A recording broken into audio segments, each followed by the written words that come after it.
And we're live. I don't often do these call-in shows, but they are kind of fun, right? Let me just promote this wherever I can. My spelling, I swear, gets worse every single time I try. All right. Well, let's bring our first guest in. All right, Dan Builder, how you doing, man? Hey Jay, how's it going? How you doing, man? Good.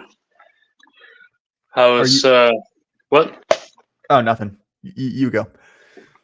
Yeah, I was just remembering the conversation we had a few days ago about how low trust societies operate, like the psychology of Yeah, the people so that do this. Yeah. I'll give a little bit of context to those who are listening. I host impromptu Twitter Spaces, and Mr. Dan Builder himself featured in one of those, and the conversation of low trust versus high trust societies came up. And obviously, Dan Builder, you have some experience living in a low trust society. Yes, sir. So, did you have anything more to add that you didn't get to when we were live on Twitter? Oh no, I just thought that it was a very interesting conversation that you could like go more in depth. And I was just wondering if you had any questions or observations that you've seen uh, in your life, like going from a relatively like small town into the city, or how have you seen those new psychologies develop over the years in the Oh US? yeah, I mean, I can definitely speak to that. Again, the town that I live in now is small and still, at least in most areas, very high trust. It's the sort of place where, like, you know, you can be, almost assured if you interact with anyone in public that they're a nice, kind of friendly evangelical Christian type. Albeit there are some rougher neighborhoods, but even then it's nothing. And then, moving to a big decaying southern city where that is very much not the case. It certainly makes you appreciate what you have. And I'm curious, and I know we talked about this a little bit, but I'd be happy to hear more about it because there were a lot of people in that space. Uh, Mhm. what was your experience like? Because I know that you moved from the third world to the first, and I'm curious. You mentioned one of the things was that no one would ever have their phone out in public. In Right. Colombia, whereas in the U.S. it's basically ubiquitous. Were there other things that you noticed? Yeah. People aren't as skeptical of you when you're walking close to them. So something you'll see, especially in the city, is that whenever you're walking past people that you don't know, which is like 99% of the people, they will close off and pretend you don't exist. Not in the, I guess, European sense of this is my personal space, but in the sense of I don't want to have any kind of interaction with this person because that may cause trouble. I may get mugged or whatever. So it's a different type of, I guess, antisocial retreat of basically people treat other people, especially in rougher neighborhoods, like you don't want to have anything to do with them. So imagine like you're on a store and everyone suspects that you stole something, but Hmm. they're not like calling you out. It's like that type of skepticism is like, oh, beware. And I'm gonna be honest with you, it's mostly the darker your skin is, the more that's the case. Like I've been stopped in the street by random people just asking for money just because of how I look. They're like, oh, if you look like you're middle upper class, which essentially just means you're like half white or white or whiter, uh, people are gonna trust you more. They are gonna feel safer around you. And so something you see in low trust societies is that people tend to get those. They tend to look for signals that someone is trustworthy because of the way they look or because of the way they behave. and people start developing a lot of differences, and people are more closed off to interactions from people that do not exhibit those behaviors that they associate with people that you can trust, basically. Yeah, you almost see the exact opposite in it's almost like a status symbol in certain parts of, like the rich West, right? Where Mhm. it's like, oh, I'm so open and accepting that I will, you know, trust this visibly crazy person. I recently Yeah. had an interaction with a liberal woman who is kind of bragging about the fact that, when a crazy homeless person, obviously high on drugs, came up, he stopped to talk to him and, offered him money and got embroiled in this whole kind of like hour-long affair with him. Not literal affair, you understand what I mean. Yeah, yeah. And it's just sitting across for like, why? Why? You were asking to have your face chewed off by someone who does like meth for fun. Like, why would you do Mhm. that? And it's somewhat similar to the rise in popularity of pit bulls as like a signifier among like kind of middle class driver single white women. Where Mhm. it's like, oh, I care for this poor, downtrodden, misunderstood animal. Just to show how empathetic I am. Meanwhile, you've got like Gorlock, the devourer of children, just like sitting there salivating at the possibility of like ripping out a pound of flesh from you. And yeah, man, let me tell you, let me tell you, like social capital is a hell of a drug because people will do literally anything for their friends to think they're cool. Yeah, I mean, when you have that social caution, uh, you let your guard off. And I'm not saying this necessarily bad because I feel that is good for your psychology when you're not on the edge every time you're in the street. That's definitely not good for you psychologically speaking. But at the same time, you just open yourself to such scenarios where most people just wouldn't get into. And there's like less empathy in low trust societies because if somebody robs you in Colombia, people are gonna ask, okay, what did you do to get robbed? Like, why did you make yourself look robbable, basically? What were And you so they, wearing? yeah, but basically, if you become the victim, the the foundation of a low trust society is that people are gonna take advantage of you, and you should operate like that. And so, if you're not operating like that, people assume that because human nature is fundamentally evil, then you got what you were asking for, basically. Yeah, there's another dynamic at play as well, right? Which is the complete disconnection rather of social causes I like to champion, and then Hmm. the results of that, right? Like I'll Yeah. never forget I had an interaction with one of my white friends who's a nice enough girl, but she's very progressive, Hmm. and she was talking almost in the same breath about marching with BLM and then how awful it was that one of her friends got robbed at gunpoint.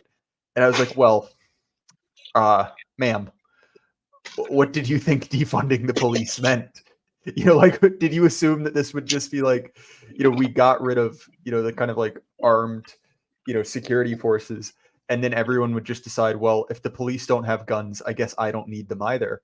And look, like, I'm not the biggest fan of police, but I think I hate libtards worse, you know? Like, there's really not much more to it. And so, again, it's part of the reason that I love living in, relatively red America is like, look, like I don't want to be part of your social experiment. I tried it for a little bit and I'm done with that at this point. Yeah, and I don't hate the average libtard, to be honest. I You're a don't better man than I am. I don't hate them. I don't want them to have like political say. And the reason why is because a lot of the a lot of the social projects or social programs that they advocate for, they're programs that genuinely worked in Europe. Like they're literally just copying programs from Portugal or Sweden or whatever, and they worked. But the problem is that they think that the sociology of the people in which a program is installed doesn't matter. And it's like, no, actually, the reason those programs worked is because the sociology of the people in Europe is a certain type of sociology where such programs could work. Whereas in the US, those programs are just going to end up in disaster, and you're going to try them again and again and again, and it's not going to fix the problem. Just because something works in Europe doesn't mean it's going to work in Memphis. You know what I'm talking about?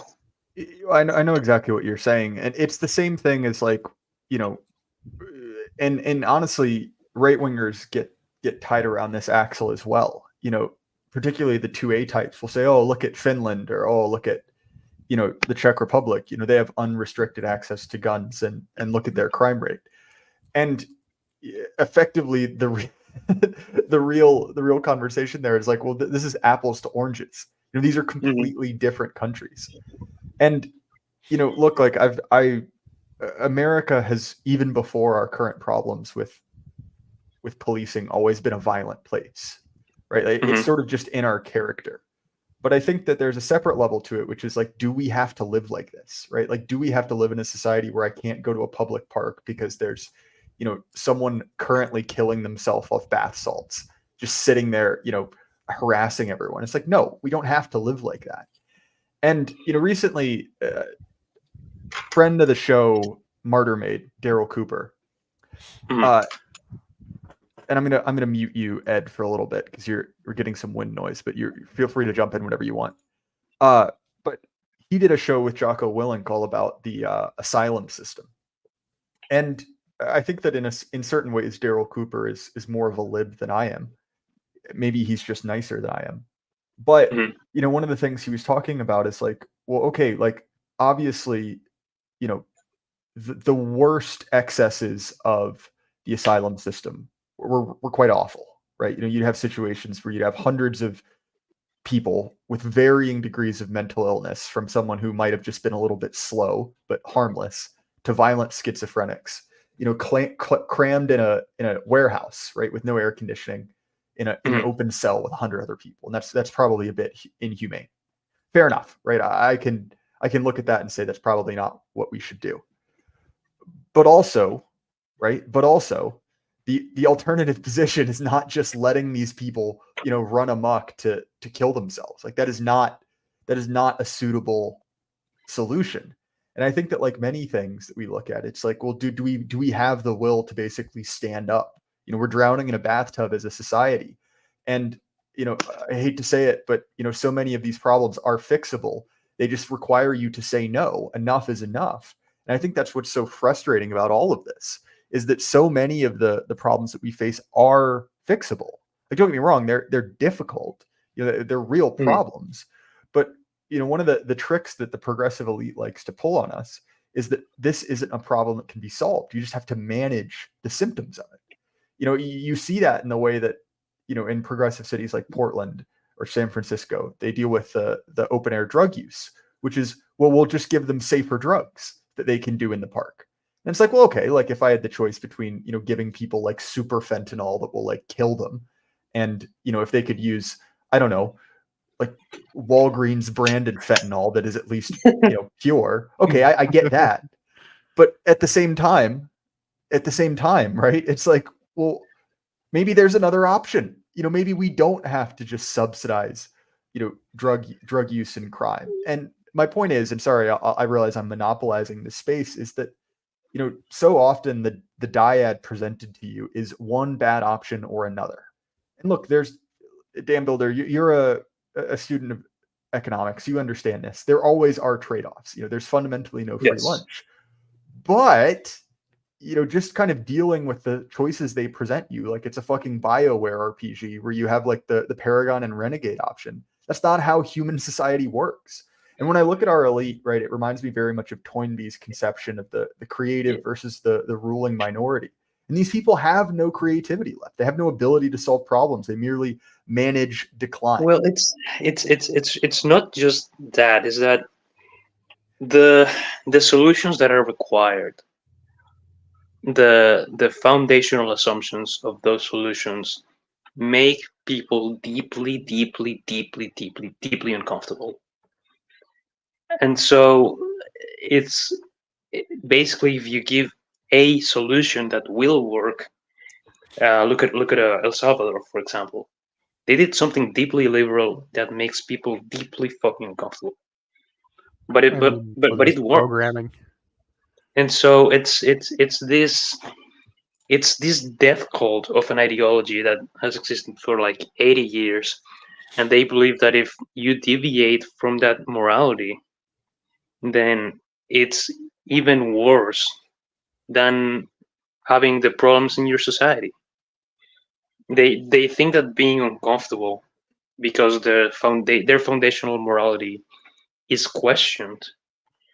They think that's worse than having people on the street dying from fentanyl, or like whatever sexual whatever crimes, or violence, or whatever the hell is going on.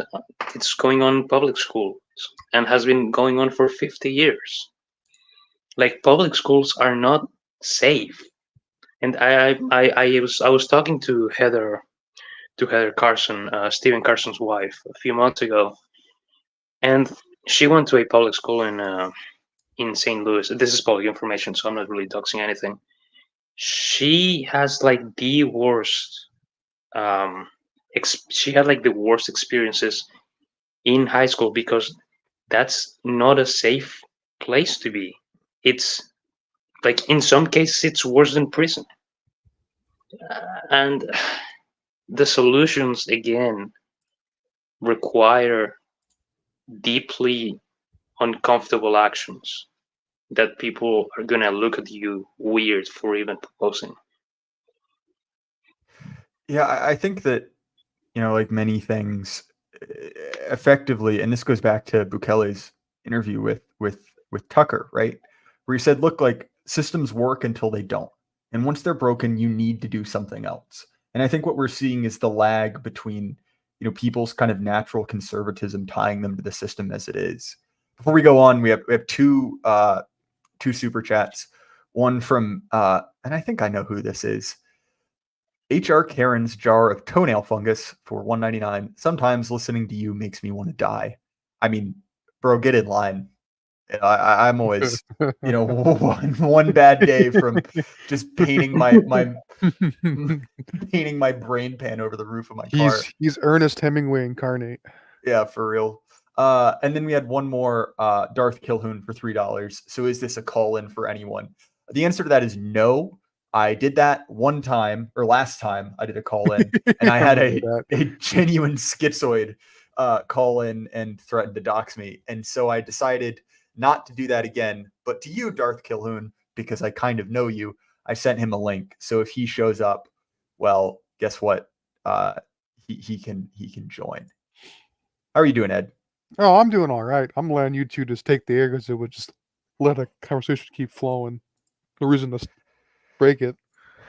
Well, fair enough. And G, sorry, I'm cross-pollinating your pseudonyms here.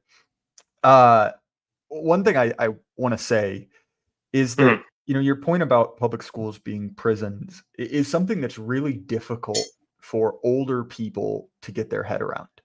I've said before that my grandfather was a teacher, and he was a teacher in the same, kind of crumbling southern city that I briefly lived in. And he, classic baby boomer, born in the late 1940s, went into the military. And when he came out, he went to be a school teacher, because that's what you did. And he became a school teacher in the early 70s, the late 60s, right? At the exact same time that, Race 4 in high school is being written. And so he experienced very much that. In my state, the teachers union was being kind of used as a proxy for Black identity politics. The Black Panthers were big. And, because of that, he was not welcome in the union, right? Irish need not apply, if you will. And what was interesting is that he really, even now, has a hard time wrapping his head around it, because in the short period of time, and he was a teacher in his early 20s, right? So younger than I am now. And he was basically saying that, like, it just didn't make sense to him, because when he went to school in the early 60s, things were fine. And then, it wasn't the same high school, but it was the same, school district that he graduated from. It was a fucking war zone. He got the windows smashed out of his car. He got assaulted, all kinds of crazy things. And even as someone who lived through it, listening to him now, it's like he doesn't have it doesn't have a way to mentally kind of wrap his head around it. And so I think that one of the things that, us younger guys have is an understanding of exactly how broken the system is. I have an unreleased episode with the guy who writes The Crux of the Matter Substack, which I highly recommend. It's a really good one. And he's another young guy. And that's what he was talking about, why he's kind of bullish on Gen Z is effectively that, people our age have never known a functional system. And so that's an advantage, because I don't really see a way in which we can save the system as it is. It has to go away. Anyway, back to you, need to Jens. cut the Gordian knot already and get it over with. But the only way I see it happening is somebody playing face to the system, playing it up, and then completely doing the opposite and cutting the Gordian knot from the inside. Otherwise, just saying, like, I'm going to cut the Gordian knot in public and not, like, saving face, you're going to get nowhere. So I don't know. Either somebody's going to fix it, or it's going to go slowly. But And I wrote a piece on the Gordian knot. It actually might have been the last thing I wrote on Substack. But one of the things that I mentioned there is that one of the other dynamics that we're fighting against, and Moldbug describes this, right, is that the whole system of managerialism, whether in business or in governance, is designed around a deferral of responsibility. Effectively, nobody is king. Exactly. This is why, standard operating procedure is so important to our regime, right? The things that you are supposed to do, because it enables you to defer responsibility to the experts, right? Well, it's not my fault it went wrong because I followed, what the expert class set forth. I mean, you saw this very clearly during, a recent health event, and I have to be careful about that recent health event. Yep. Because it is, the reason I have a YouTube strike now. So I assume you're intelligent enough to know what I mean here. He knows what you mean.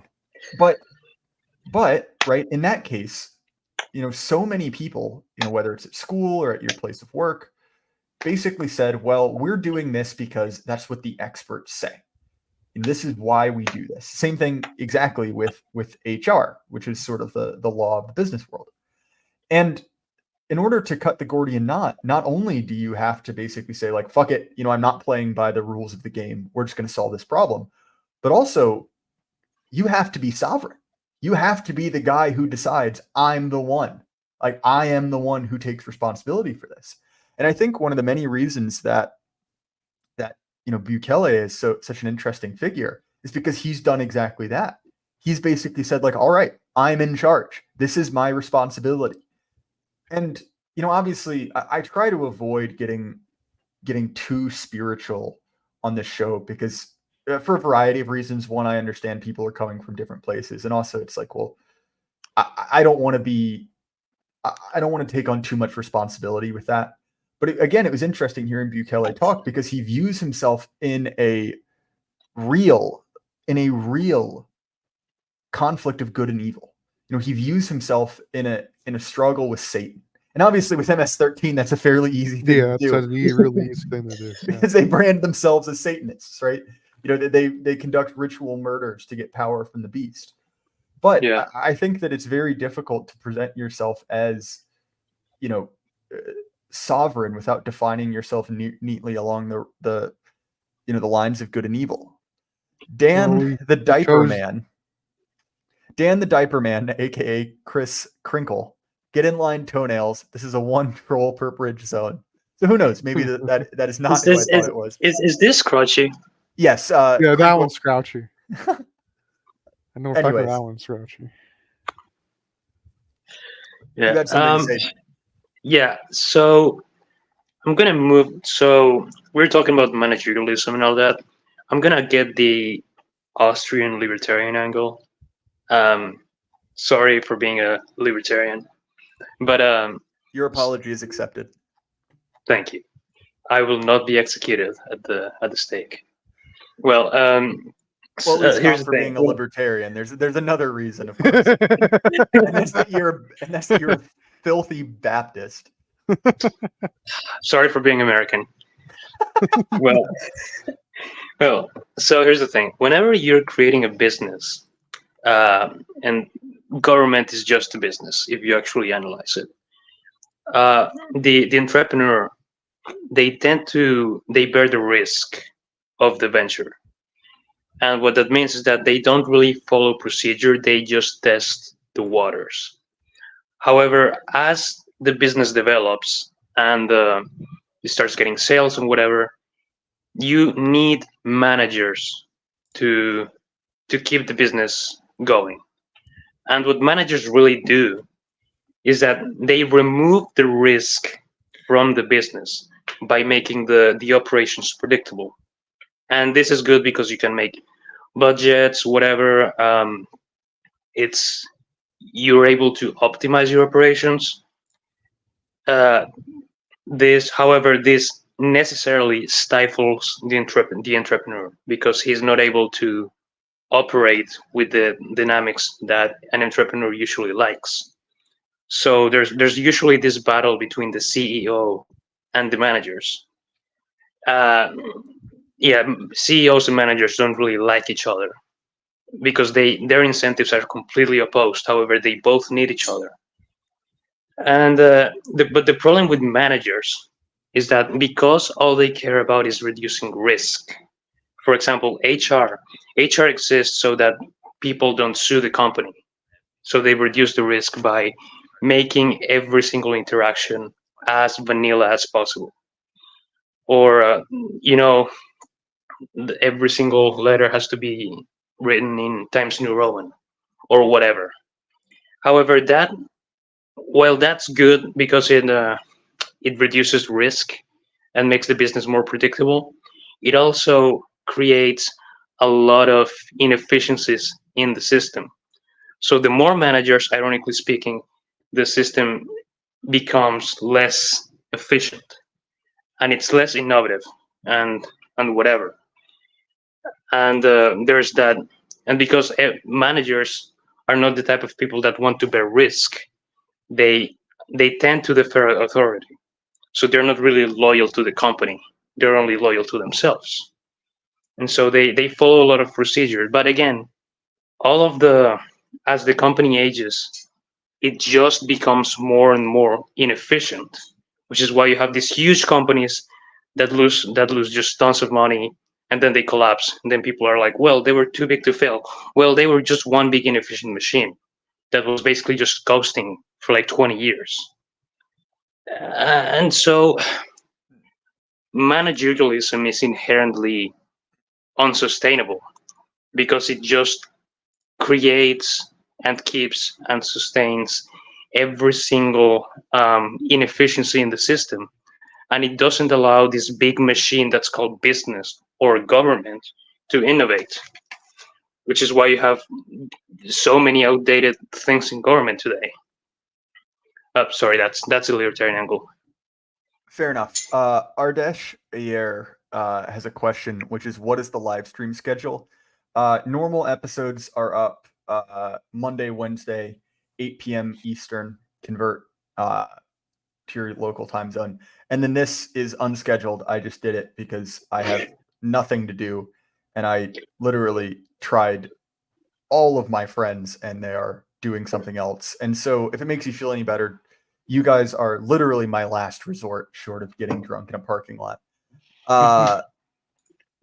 So yeah, I think that your point about, managing risk is an interesting one. I think that in a broader, more cyclical lens, right? There are sort of, and honestly, this is probably related as well to having an aging population, but there is kind of a sapping of vitality that happens as a society ages, both in the sense that empires age and also its occupants age, which is, a shift from, a desire to innovate, a desire to produce, to explore, to expand, and to sort of manage, to sort of keep the boat kind of slowly rolling along. And you see this as well in the world of investing. And I know that Sean Wayland is in chat, and this is something he speaks about, right? Which is, so much of the economy is basically designed around a way to make steady returns in order to keep, these kind of privately funded retirement pyramid schemes going on. And, through, basically the invention of stock, right, where everyone owns a little bit of everything. And it's not even everyone, right? It's these kind of like large, financial houses, right? BlackRock, Vanguard, who are all kind of at the largest level looking for, steady returns. It's no wonder that there's a lot of just kind of like desire to maintain the status quo. So anyway, sorry, that's incredibly rambly, and my knowledge of markets is piss poor at best. But anyway, do you guys have anything to add on that? And Darth Kilhoun, I see that you're finally in chat, man. Thanks for joining in. Yeah, thanks for bringing me on. Oh, as we speak again, I just got another call. Oh, no worries, man. Someone speaking Mexican. Don't confuse conservation with life support. That's a fair point. When I say conservative, I just mean a desire to not rock the boat, to kind of keep things rolling along. Obviously the term conservative has sort of been bastardized by the fact that conservative is traditionally a right-wing thing, whereas now the left is the status quo. So, there's often a lot of hay made about the fact that millennials haven't turned right as they've aged. And I think that they have become more conservative, but their conservatism is effectively like Reddit libtardation. Although, to be fair, there has been no right wing in like 80 years anyway. Well, true, but look at the kind of right wing that is in Javier Olivia pyramid scheme. I do mean pensions, effectively. So to explain that effectively, what I'm talking about is that in the US, very few people actually have pensions. Almost everyone has these sort of like privately. It's difficult to explain to European, but effectively, very few people have pensions. They became extraordinarily expensive for companies to operate. And so what they did is they basically set up these funds where your employer will contribute some, you contribute some, and you put it into the open market to invest as you see fit. Kind of. I'm oversimplifying. 401k is what they call it. Exactly. Yeah, that's the tax code for it. Although there's a number of different things that do the same fund, or that do the same objective. Excuse me. Most of them match like 6% to what you put in if they're good. Exactly. And so what that means is that there's a massive amount of people basically depending on the entire economy growing at a slow, steady rate. And so what that means is that with an aging population, more and more people are pulling out of the system and are depending on that money. It's not just sitting in the market anymore. And so people need slow, steady returns so that they can keep that money going for their artificially extended lives. And so that's sort of why it's a pyramid scheme, because in order for you to get your money out, it depends on everyone else putting money in so that the equities market in general can grow. Again, I'm hyper simplifying. Sean Whalen can explain it to you better. Now, one of the other dynamics to this is that it all depends on U.S. Treasury, right, which is basically government debt. That is considered the sort of base interest rate. Again, hyper simplifying here, and it's been a couple of years since I've gone through this, but basically the safest money is generally government debt. And so that forms the floor of the interest rate market. Everything is talked about in relation to that. If you do something riskier than the government, you're generally compensated with more interest than what, a treasury bond will give you.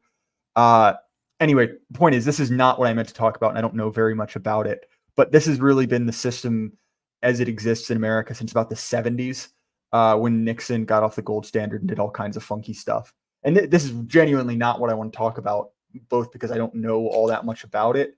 It was more of supporting point to my general conversation we were having, which is about the kind of like sclerotic nature of America.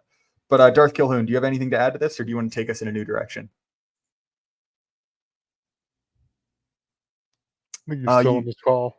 Yeah, he might be muted as well. Anyway, Dan, do you have something to add to that? Yeah, so really this whole conversation is about a shift into safety. So basically, the civilization that exists is not really willing to take risks anymore.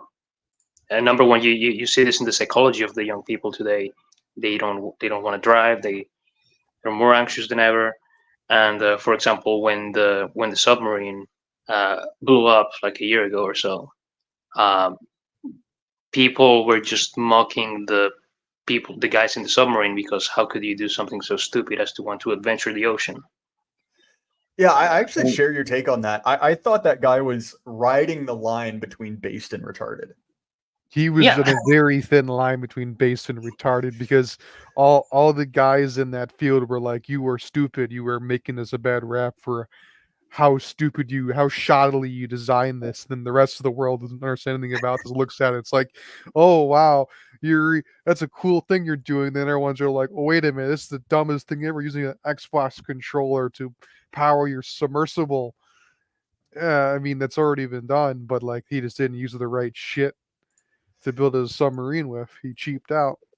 Right, and I am not supporting making submarines out of aluminium. I am, but the thing is, he used, I think, like expired, basically not old carbon fiber, which they've built carbon fiber submersibles, but not submersibles that go that far deep. And then the main thing was, I'm pretty sure, was they didn't have the effective rating on their entrance, which is also their lookout, like their little porthole is also their entrance. Well, I guess that wasn't rated for the depth that they were going at, and that's what failed, basically, from what I was able to figure out. Listen, maybe next year we'll have one of the paper mache or something. Paper mache. Anyway, yeah, but and anyway, so the point is that people don't really want to see risk anymore, and you even see this in the 90s, ironically speaking, when boomers began to become old. America won totally. Like, America literally owned the world in the 90s. And what did America do? Did Threw it it away. embark in, did America embark in some like great civilizational project? Did it try to colonize Mars or something? No, all they did was build strip malls and secure the retirement of boomers. And then offshore all our industry. That's literally all they did. They didn't risk anything, and you cannot get. And I'm sorry, but you cannot get the rewards without risk. All right, a few super chats have come in that I want to address. One from Paladin YYZ, who I had the great pleasure of meeting in Tennessee. Paladin YYZ for 50. Got a late start on the stream. I heard something about investing and wanted to share that all of my success in life comes from dead-end cryptos and super chatting my dog's lunch money away. I'm the patron saint of what not to do. Well, look, you're talking to one of many failed financial professionals in the world, so I don't know what the fuck I'm doing either. I do appreciate $50 though. Boss Grand, again for 50. Thank you very, very much for that. Always good to hear you live. What do you think about all this draft talk? In my opinion, there's no shot people go for it, but who knows what they will be able to get away with. That's a fascinating question, and one that I will get into. Just a last note on the submarine guy. Here's my thought on this. Look, that man put his money with it where his mouth was. He was in that sub. He died. And I'm always willing to cut someone some slack for, you know what, he believed in himself. He was the guy driving it. And just like that guy who was building a steam-powered rocket to prove the Earth was flat, it's like, you know what, you're headed in the wrong direction, bud, but you know what, you're trying. You're going out there and risking it all, and that's what made the West great. I'll bring on TR Hudson. I'm probably going to cap it at 5 people. just because it starts to get a little unmanageable. So as long as you guys are disciplined about muting yourself in between speaking, this should be something we can work with. But as far as the draft goes, I genuinely don't know. I think there's an interest in trying it, but I don't know what the fuck how they would get people to do it. I mean, I've said before that I am a conscientious objector. I am a newly converted Quaker, and so I cannot be drafted despite my public interest in physical fitness and firearms. But I think that there is a certain part of it that's kind of depressing, which is basically who would be selected, and it probably would not be regime clients, right? It would probably be guys like, some of the guys on the chat, right? And then it would be, particularly useful for the regime to get a lot of those guys tied up in some foreign adventure, while importing a new working class from abroad. That's definitely something I think about in my darker moments. One more from Buck Mulligan, another veteran of my impromptu Twitter spaces. The IQ collapse explains a lot of social decay. Less intelligent people can't afford to take risks. I mean, that's definitely true as well. The IQ collapse is very real. How are you doing, TR? Dude, I am good. I am coming down a pretty good afternoon drunk. I'm not sure if you've seen several group chats where I have explained myself, or rather tried to excuse myself. But as far as this draft thing goes, I've read several things about, say, World War II, where Republicans were more likely to be drafted than Democrats under the Roosevelt regime. And I'm wondering what your thoughts are there, because basically the same thing, right? So, TR, one thing, your mic is awful. Can you try plugging it in? Yeah. Sorry about that. Yeah, I just want to fix that before I get yelled at. I mean, I think that, you have a good point there. Obviously, drafts are always selectively used. In the Civil War is a great example as well. A lot of the men drafted were new arrivals from Ireland, whereas the kind of rich and powerful could purchase substitutes. But Darth Kilhoun, it seemed like you had something to add there. Yeah, I mean, I've well, as an insider currently in the military, I've actually seen internal documents for S1 personnel or admin personnel to be prepared to actually receive brand new soldiers. They said very vaguely to prepare to receive some from the draft. And my S1, of course, he's kind of liberal about sharing it with other people. These rumors and hearsay, but it is a daily talking point within the U.S. military at this point, about bringing in conscription. And there's other signs too, because before any military starts mass conscription on any scale, they promote the people that are within the military currently. And right now, what you're seeing in the federal components, at least of the Army, as I see, is a mass promotion of junior listed to NCO positions, like a bunch of specialists just automatically getting sergeant, even without sergeant education requirements, which you're supposed to be going to like basic leaders course and graduate other leadership schools and meet certain point requirements to get sergeant. But now those are getting thrown out the window, and people are just getting automatically promoted even without those requirements. So to me, I'm seeing these signs, and I'm actually, oh, this is like a year before they actually bring back any draft in any degree. Super chat from Big Digger Nicholas, who I assume is a fan of industrial power tools. Based world includes the secretary of the Beaver. I completely and totally agree. So Darth Kilhoun, I'm going to throw you a question, and then I'm going to have to step away to get more water. If you were hypothetically a sensitive young man interested in being as undraftable as possible, what would you suggest? What would I suggest? Well, I can tell you now that you could say spicy things on the internet, and that will not stop the DoD from pulling you in as a grunt.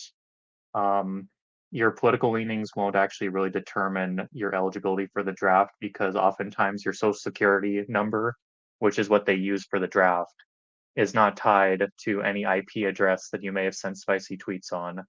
The best way to get out of it, I would say, is to actually be in a vital defense industry. Like working for one of the defense contractors would actually be the easiest ticket out of being conscripted, because you're going to be needed to actually manufacture the equipment for said military. In fact, I've been to some of these defense contractors like Oshkosh Defense in Wisconsin before in my military career, and I saw their production lines for our various truck models that we buy from them.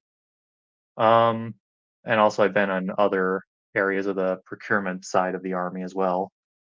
But those would be vital industries where you would not be conscripted out of.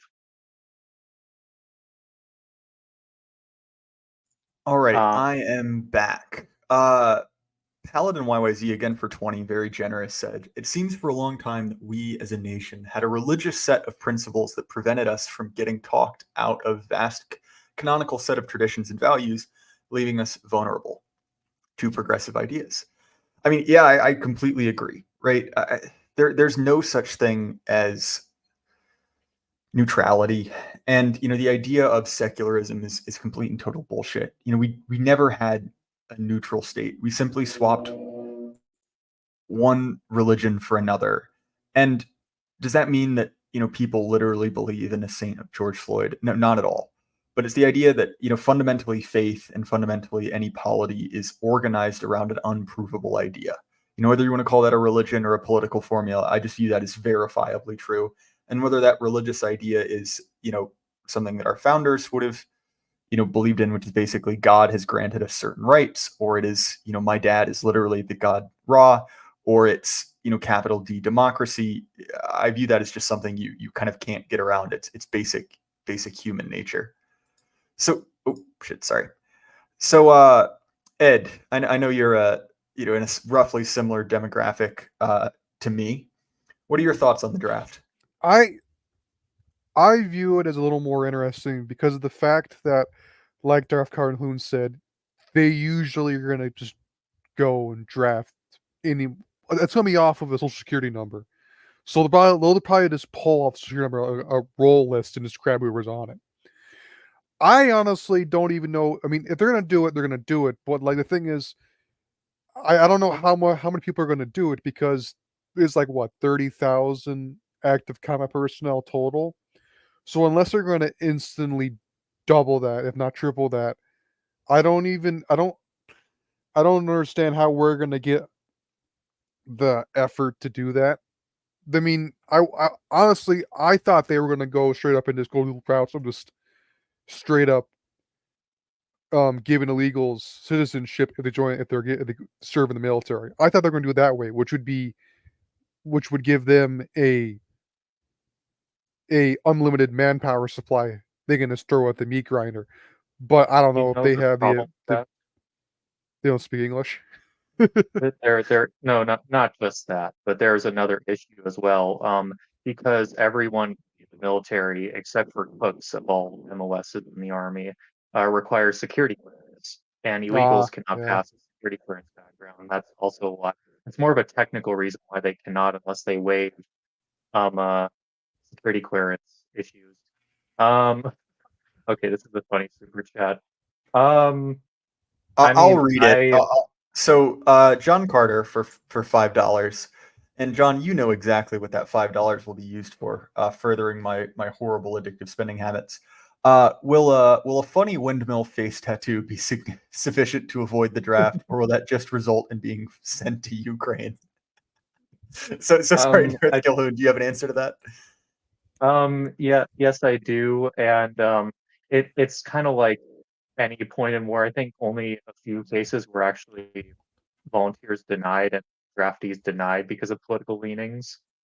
Like Charles Lindbergh, for instance, is a famous example in World War II of where they actually denied him volunteering because of his political associations. But a face tattoo, they probably put you honestly in some infantry unit that's organized with those personnel. Or, I mean, you could go to Special Operations Community, which already has a bunch of, say, uh, unorthodox political actors within people of unorthodox beliefs. I'll put it this way. I can confirm that because and part of it is that I've sort of deliberately reached out to communities with a lot of those kind of like secret squirrel types, but I do get fan mail from active US military personnel, which that's kind of cool, right? Oh, I saw a chat a while back asking if Paladin YYZ can confirm that I look like Sam Selleck. And I'm sorry to disappoint you. I am not that jacked really at all. I'm at best slightly athletically built fellow. I'm like a $180 and like struggle to get 225 up for reps. I'm not exactly huge. Let's see. I don't see anything else super relevant in chat. I think that one of the other, I guess, interesting questions about the draft is basically, will the traditional base for the US combat arms, right? Will the kind of like fly over Americans, will those people go for another war in the same way they went for the global war on terror? I think that is an open question. Obviously there's a lot of discontent towards the US military. And one of the interesting things about talking to a lot of veterans is a lot of them say, and you can go back in my back catalog and pick whichever one you want, are pretty adamant about the fact that they don't want their kids serving. And obviously that's easy to say when there's no draft, but it is interesting to see what a draft would look like when you don't have sort of residual goodwill towards the US military. I look at it mostly because if anyone who is of flyover state and of our age and is any political mind that's on our side, it would be a no if they're woken up. But if they're just a normie, they probably don't want to go either, because at this point they don't really give a shit either. They don't really care at all. And unless there was, say, a 9/11 event, you're not going to get most of these guys on to go there willingly. At least from what I can figure out from most of the guys I work with that are around my age, they don't really want to go fight. They don't really care. Mm-hmm. I But also but even then, from oh sorry. But even then, like, how many years did the unity of 9/11 actually last? And that was 20 years ago. 5.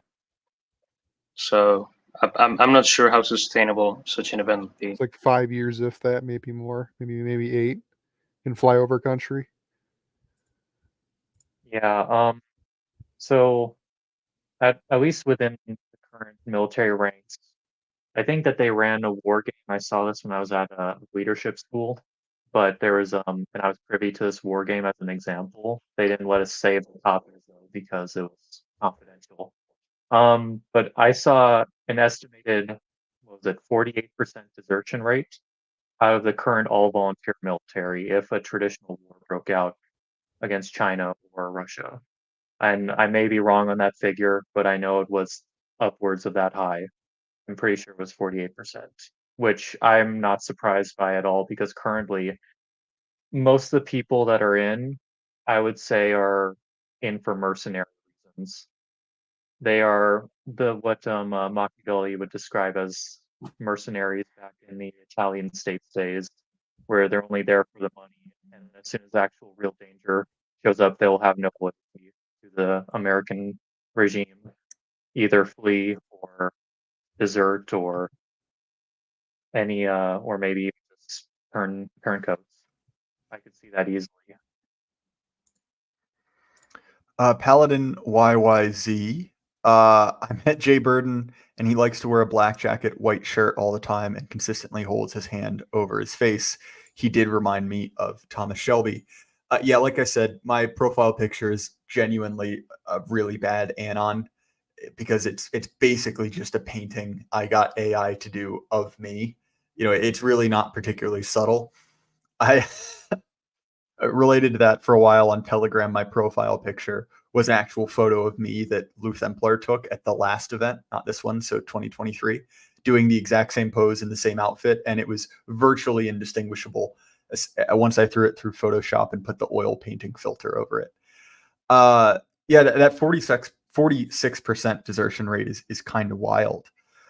I mean, see, it's hard to tell obviously, because I'm not in the halls of power, what's kind of planned. One thing I do think is likely is it seems like kind of in the West more broadly, this was supposed to be a war, but it seems like that's been kind of derailed on multiple fronts by domestic political concerns, right? So in the UK, the whole conversation has completely been shifted by reform to talking about immigration instead of Ukraine. And if you look at what the kind of parties before that whole situation manifested were talking about, it was all that. That's what the conservatives were really counting on to rally their base. I mean, likewise, Macron in France has really made that his pet issue, and now they're going into an election. In the US, it's certainly not, at the center of what people are talking about. So I don't know. I mean, I do think there is a world in which, Donald Trump becomes our war president, and that would certainly be a way to get, guys like us, back on side, right? I mean, Darth Calhoun, I'm sure and it's well recorded. The spike in recruitment that Donald Trump caused, the spike in general satisfaction. And so, it may be dark to think about, it may be a little bit blackpilling, but I almost wonder if, Donald Trump is the vehicle for something like that to happen. But to be perfectly honest, I have literally nothing more to say about geopolitics or the military. So do you guys have anything else you want to talk about? All right. Ed, what are you thinking about? What I'm thinking about? I'm thinking mostly about what I was thinking about was what they would have legitimately wanted to go to war with. And only thing I think of was either going sending boots on the ground in Ukraine or invading Iran. Now, the thing with Ukraine is they could have put boots on the ground the entire time because Ukraine's not part of NATO, so you can't Article 6 them. So you could have put boots on the entire time and have combat experience there if you wanted to have combat experience in a near peer war. And then I look at Iran and I'm like, I do not want to fight Iran because all you gotta do is put up a topographical map of Iran and say, yeah, this is Afghanistan on steroids. Yeah, I mean, it's hard to tell with Iran, how much they actually want to go to war with Iran, because it does seem like they sort of like keeping Iran as a sort of like your punching pocket. bag. Yeah, exactly. Like similar to North Korea. They've been doing this since like the 80s when they ran Iraq war. I mean, I don't know if the exact reason why they haven't, because like if you wanted to give complete control over the Middle East to Israel, you should have went after Iran rather than going after Saddam Hussein. Because Iran's, generally speaking, Persia in general is usually what runs the Middle East for the most part. Not the Saudis, not the Iraqis. Usually historically it's always been Persia. But they didn't go that route. I guess because they had the Shah on their side for the most of the 60s and 70s until he got ousted. I mean, I don't know. It's weird. I don't understand foreign policy in the Middle East from the U.S. perspective. It doesn't make any sense. Yeah, I think that one of the other interesting dynamics is how much Israel is kind of a wild card, right?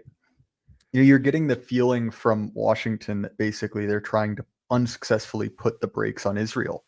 And it does seem like Israel is setting up for a war with Lebanon, right? That's kind of wild.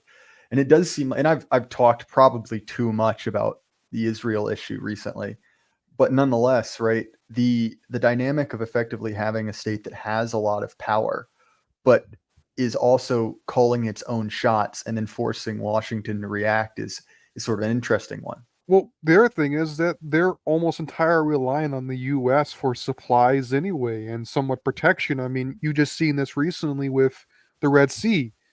The amount of ships are being sunk on the Red Sea by the Houthis still right now. I mean, they basically can't keep the shipping lanes open on the Red Sea.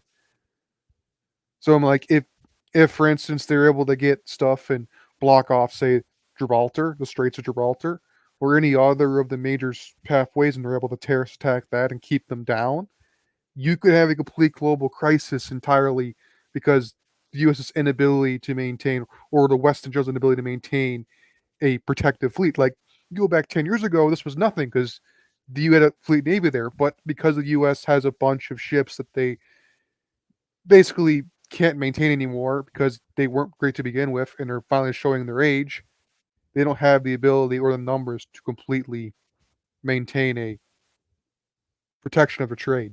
And I see this coming to bite their ass more heavily than most, and the fact that, like you said before, Israel is a loose cannon, basically.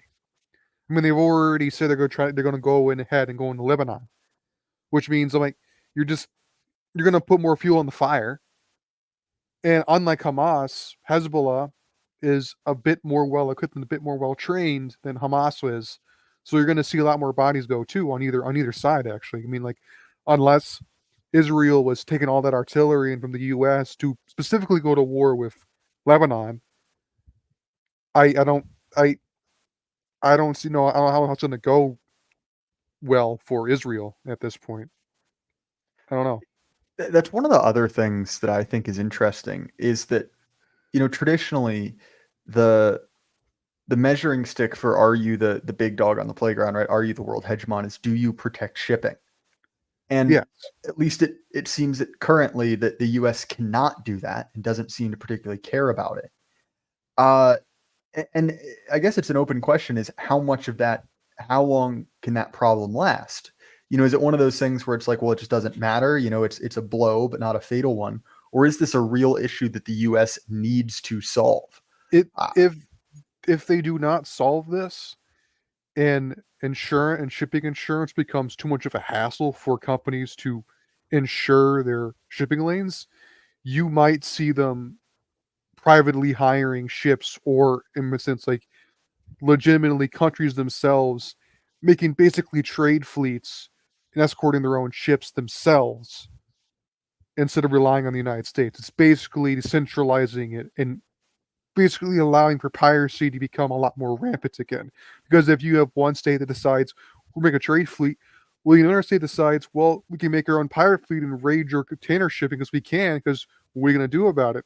Especially when you have a fleet to protect your own ship lanes. But I think there's a lot of these shipping, and a lot of these are all big multinational corporations.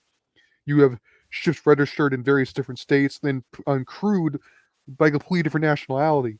So it's one of those things where you look at it, and if the U.S. goes the wayside as a world power, as the keeper of the peaceful seas, basically, you might just see open up unrestricted warfare in the water, basically, between various nations, because there's no one to keep the lid on it anymore. Also, another point on that, like we've seen this for when the British actually were starting to fail to protect all the sea lanes in the early 20th century. Like part of the reason why Germany created the High Seas Fleet was actually to protect their overseas trade, which it was an issue back then as well, because of the British failing to maintain peace on the oceans. So Germany tried to step up, but of course, the British viewed that as a threat to their own hegemony. So I don't And know if you get their arms race because of it, the dreadnought race because of it. yeah.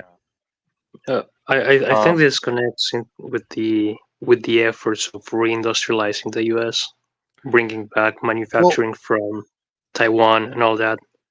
If the U.S. the U.S. itself could reindustrialize and be relatively okay, the rest of the world has to do the same themselves, unless they wish to become a vassal of the China. If China decides to build up an actual blue navy, a true blue navy, while the U.S. is in decline, they could become the new global hegemon, at least in the Eastern Pacific, if not the Indian Ocean. And if they can block off and protect trade around the Red Sea, then yes, they could probably usurp the U.S. as the global naval hegemon. That's if they wish to make a blue navy to do so. I mean, they're already increasing their blue navy to start to take over that role, like their expedition in Djibouti to protect their own trade going through the Horn of Africa. But they could easily expand that outwards from there. Or maybe just go back to a multipolar system where multiple navies protect their own shipping. I mean, I mean, the other thing is a lot of countries don't really have the industry to build Navy ships or in any substantial degree anyway. You're really relying upon Korea and China and other states that have major shipyards to build those ships. And if Korea goes the way of the dodo, there is no major shipping ability to make ships anymore because a lot of it's made in Korea, in Japan, in China. And it's going to make it a little more interesting too on that front. Yeah. Okay, Bird, in your back. Oh yeah, I'm to be honest, I got nothing to add to ship conversation. Cheap slinging beef. Guys, I just bought a box of 325 22 LR federal ammo. The entire box are duds. Nice. Well, yeah, well, man, one, that sucks. Like as someone who, in a moment of pity, bought a whole box of completely unlabeled 22 from a man with terminal cancer for 5x market rate, which I'm still salty about, despite the fact that I basically did it Is for it all charity. like old 22? Oh, 100%. Every single one of those is non-functional. And the fact that I just stood there and handed him the money for that, knowing it was a massive ripoff, was absolutely absurd. Pulling out a box. Did the man give you the eyes? in the box? Sorry, what was that, Ed? It's me pulling out. It's me when I was at our grandfather's cabin. This has been a decade ago, and I wanted to go squirrel hunting. So I pull out a CCI, one of those plastic CCI boxes, thinking there's going to be CCI in here. Well, I quickly realized that it's Remington red and blue and green and gold box, not CCI. He just put them inside the CCI box. I don't have any more CCI, so I had like every other shot was a dud. Oh yeah, of course. It's Remington.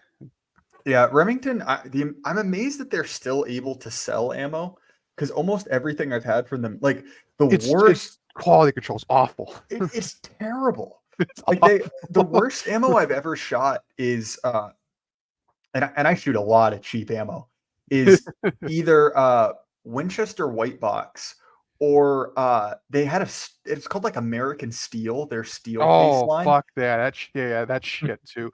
If you've ever wanted to turn every single gun into a breech loader, Martini and Henry, that's the way to do it. It smokes about as much. I did that with I had a Remington 870 Express 20 gauge, and Remington green and white basically did that because I was running it with not trap loads. I was running birdshot doing trap, and it fucking broke the follower on my lifter, and I just couldn't cycle. I basically had a single shot at that point. I was like, "Oh, that's cool," because it wouldn't cycle up. So I butt stroked it to see if it would eject. Well, I butt stroked it and ejected, but it broke the follower.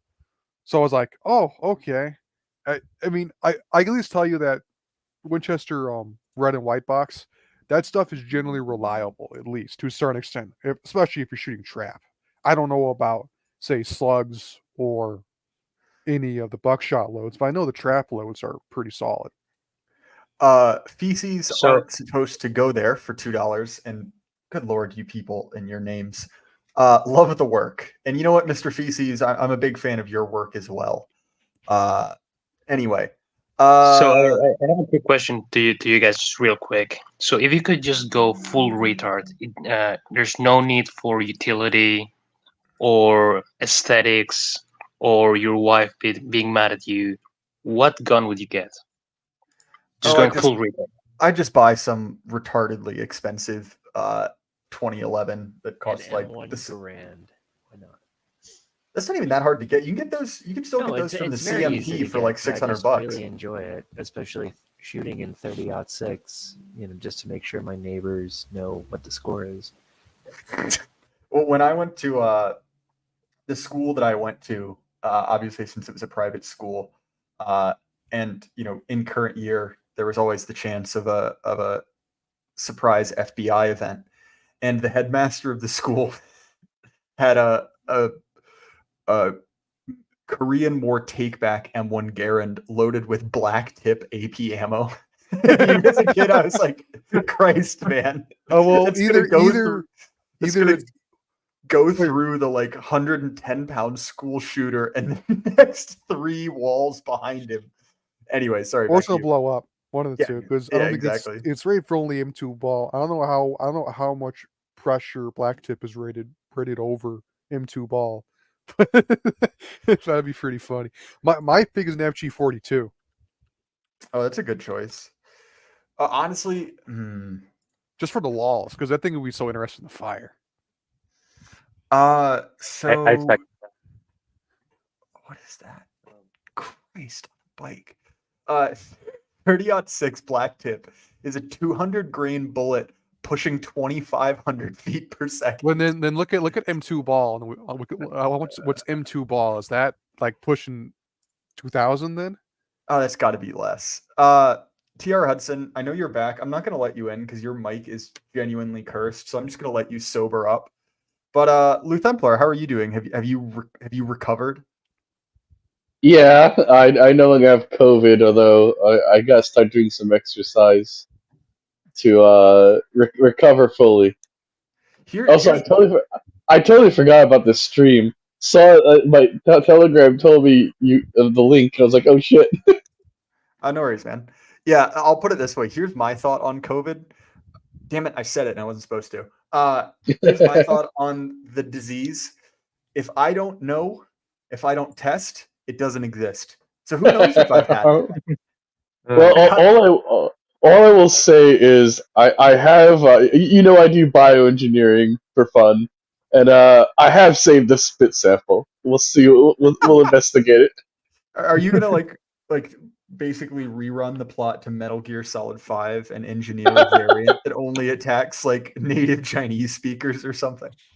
No, I could do that, but I am a good man, and I'm more interested in if it can be adapted to gene delivery to plants and shit.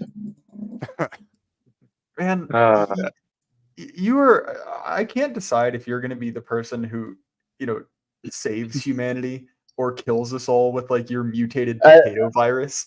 I don't know. I don't know if I told you this. Last year's event, Prudentialist took me to the side and just told me, like offhand, at like 3 a.m. in the morning, "I'm afraid you're going to be the one to destroy the world," and then just walked away. Oh yeah, to make your point, the M2 balls 150 grains, 2675. Oof, and that's not even like I don't even know what the penetrator is. I assume it's hard There's to steel. M2 AP, but they only put that out of Well, that's black. That's what black tip is. It's the Yeah. AP ammo. Okay, which I don't think is too much more than that. I'm Anyway, sad I sorry, don't know we- anything. No, I'm sad I don't know anything about guns. Like literally nothing. Nor should you. You live in a godforsaken hellhole. Well, I do too, but I've accidentally walked into coke deals with Colombian drug lords. I feel like I should know something about guns.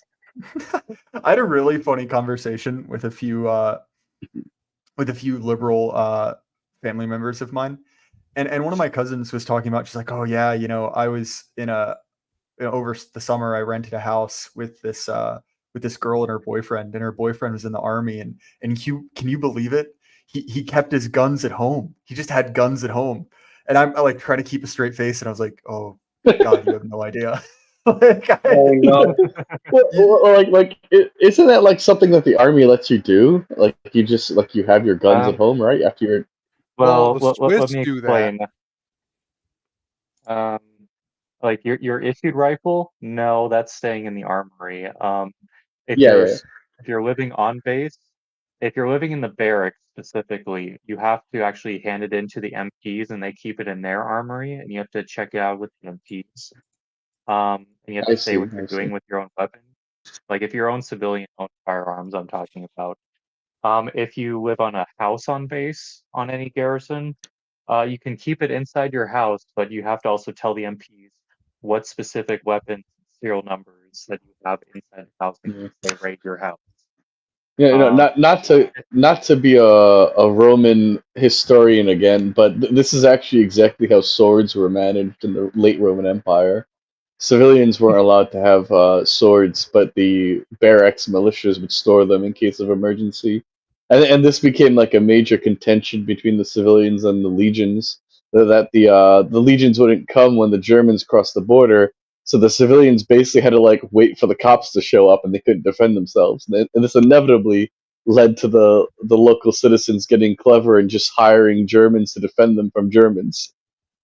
Yes, Uh, my people raiding into Roman land. That's actually something that happened to the Spanish colonialists when they encountered the English in Florida. They couldn't keep their guns, but every single American had guns, so they just got fucked. Yeah, I imagine there's going to be a time when wealthy Americans will just start hiring Mexican gangs to protect them from other Mexican gangs, and at that point, you're in like late decline. John Carter for $5. Luthemplar, I sent your Tinder profile to Ashley Ray Groipenberg, and she's extremely interested. I have no idea what that could be in reference to. I don't understand the joke in the slightest. I occasionally solicit right wingers, both men and women, to send my dating profile to their sisters and female friends just for comedic value.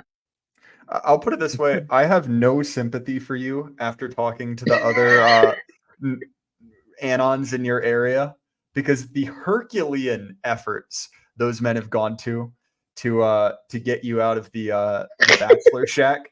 At a certain point, it's like I'm not sorry for you. This is a lifestyle choice. You are deciding this. Yeah, no one can call me an incel. I am a what do you call it? A opt cell. I'm opting out. I have been inundated by like male and female anons desperately trying to get me to like go on a date with their sisters or friends, and it's just like I'm like just sitting there at every date like, this is boring, I don't care anymore. I'll just be a fucking mad scientist and grow my own wife in a test tube or some shit. Yeah. So, Luthen, so that was actually my question. Are you gonna give up the apps and just build your own CRISPR girlfriend? I could do it. I could do it, but that would be very inappropriate. No, Can I give you phenotype? I just don't. I'm in my 30s. I just don't care anymore. It's like at a certain point, your desire to give a shit goes down, and like it's just about like whatever God gives you. Like I mean, like if someone interesting were to come into my life, I'd be happy to settle down. But so far, the people that people match me with are just like, I'm sorry, I'm like 160 IQ or something, and I'm just bored out of my freaking mind with most people. Like I'm just like this like alien that's like being given like lesser minds and told to like produce offspring. I'm like, I'm just not interested enough to spend the rest of my life with these people. So, open question, Luthemplar. This is one I enjoy asking friends. In a hypothetical world, we create a machine that can, bring in people from alternate dimensions, and there is an alternate dimension version of you. It is your personality. It's just you, but a woman. Would you date her? Yes or no? Luthemplar, you first. Depending on how different the genes are, okay. Anyone else want to take a crack at this question? Fuck no, that's way too autistic for me. Yes. We're about 30 years away from being able to like take your own gene, change out the X or Y chromosome, and basically like just brew like a different sex version of yourself. And that would be like a very terrifying future, I think. Here, I'll put it this way. This is gonna be weird to say. A cloned female version of me probably wouldn't be bad looking, but that would be the most insufferable woman on the planet, and I wouldn't want to be within like 10 miles of her. I agree. Because like I see female version of myself being an absolute fucking femcel and a half. It's gonna I be just horrible. I just got a mental image of like M to F Cecilian Murphy asking to be called Cecilia. Cecilia. There's a movie about that if you're interested in watching it. I No feel like way. it would be just like a racist nagger.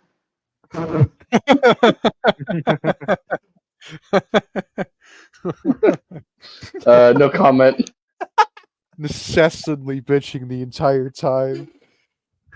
See, Like the problem is- I could tell you like horror stories of like the low IQ people I've got on dates with in New York. Just the most like boring Well, you do or realize desperate there's women. very few women that are of your IQ. you're also in New York. What do you think you're going to get? The last date I went on was with like a woman who I'm with Buck on this one. okay, so like I was talking about some like on the chat I was talking about some kind of like philosopher. I forget his name, Eric Erickson or something, a philosopher from like the 1940s, and like his theories on development of personhood. And she printed out his diagrams from his thesis to the date. And I'm like, what the fuck are you doing? What do you want? It's like you can't win for losing. It's like either women aren't interested in you or they're too interested. Again. We've met, Jay Bird, and I'm basically like a discount version of you. I'm nowhere near your handsome levels. I'm like a scruffy, fatter version of you. But like, I still find like I'm able to find people, but like they're New Yorkers, and even though I am a New Yorker, I hate New Yorkers.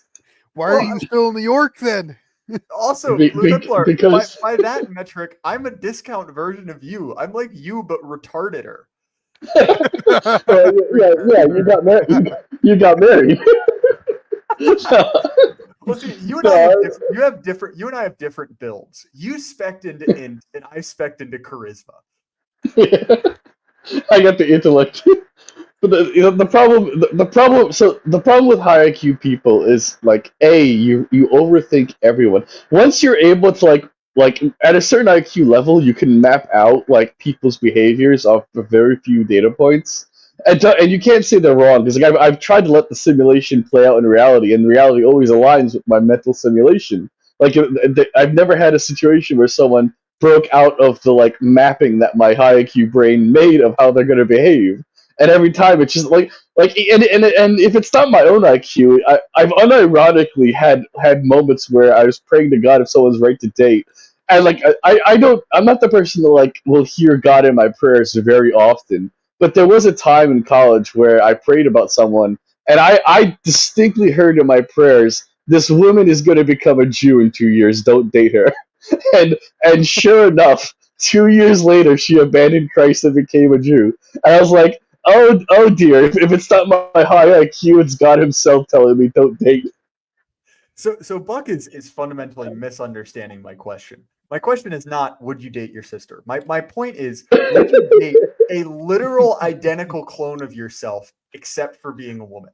And the response to that is always a mix of absolute horror, which is like I can't imagine the monster that would be. That's the reason I asked that question, not because of that. Anyway, I just want to say real quick, John Carter, that's racist.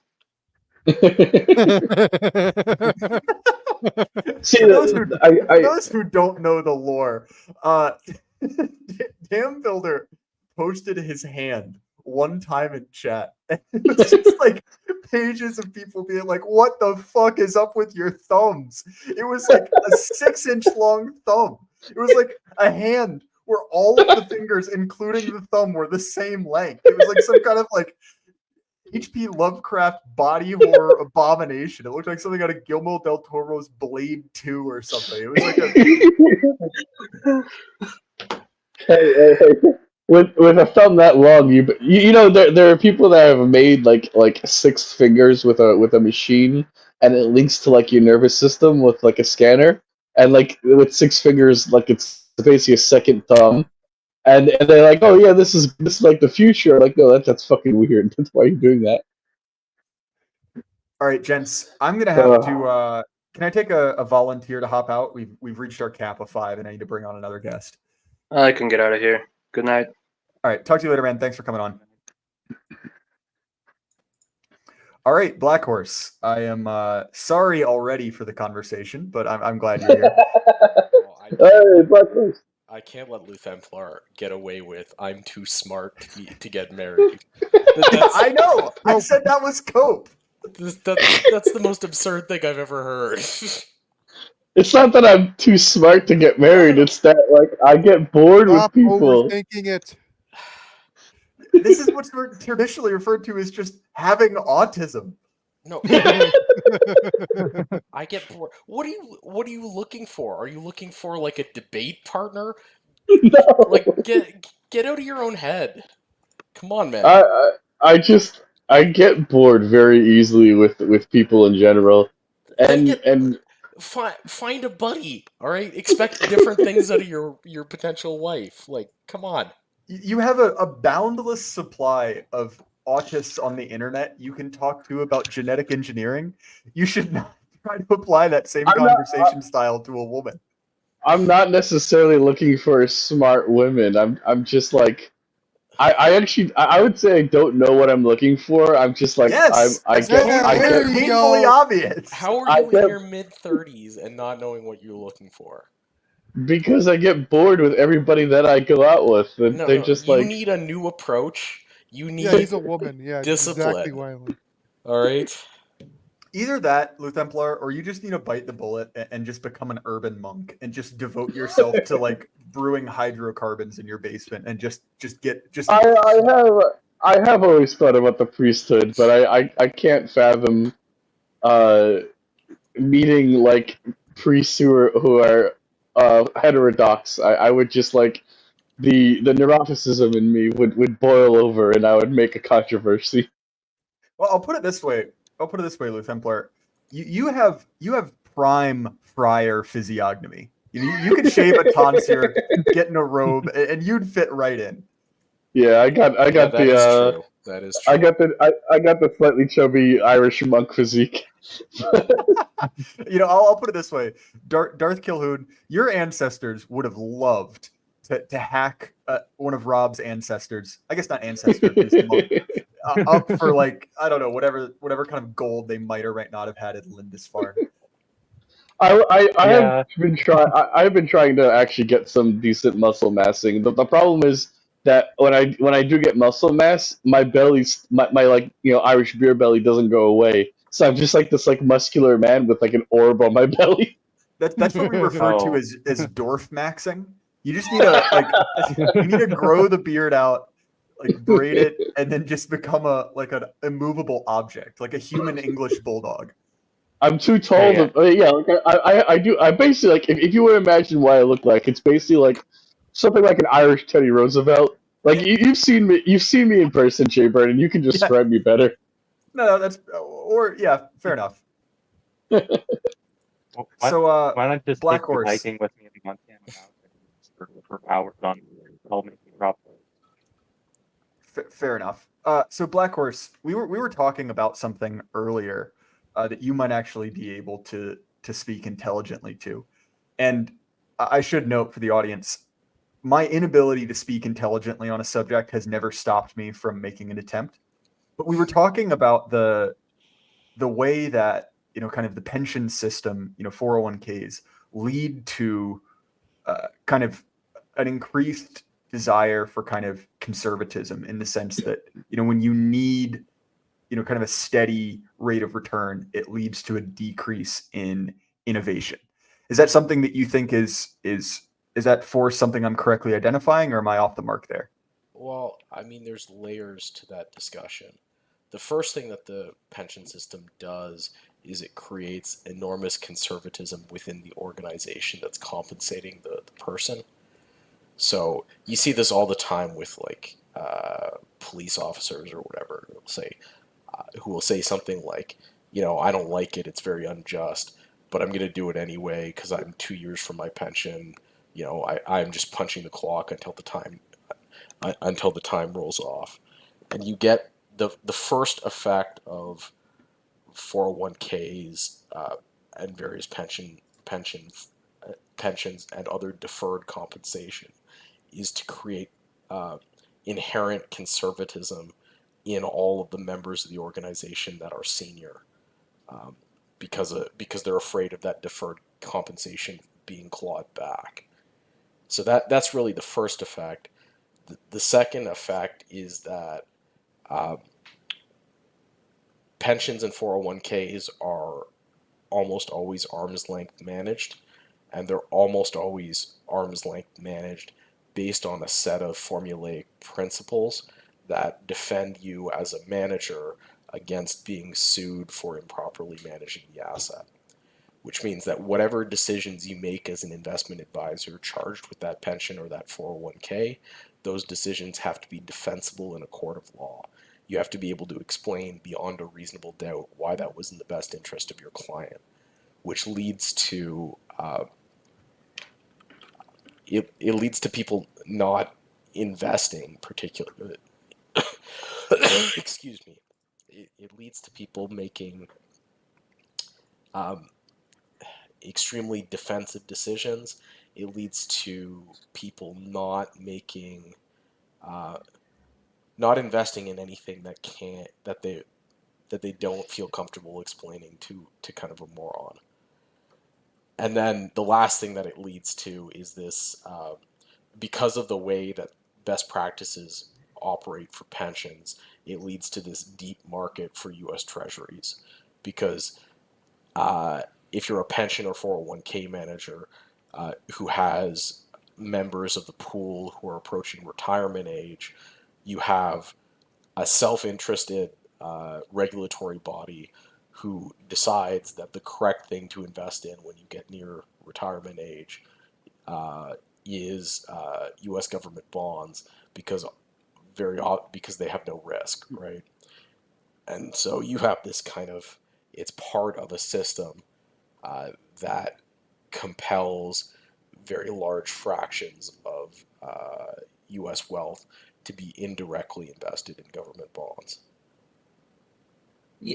Yes, I'm actually encouraging my dad to do something similar at this moment, since he has almost all of his money in checking accounts.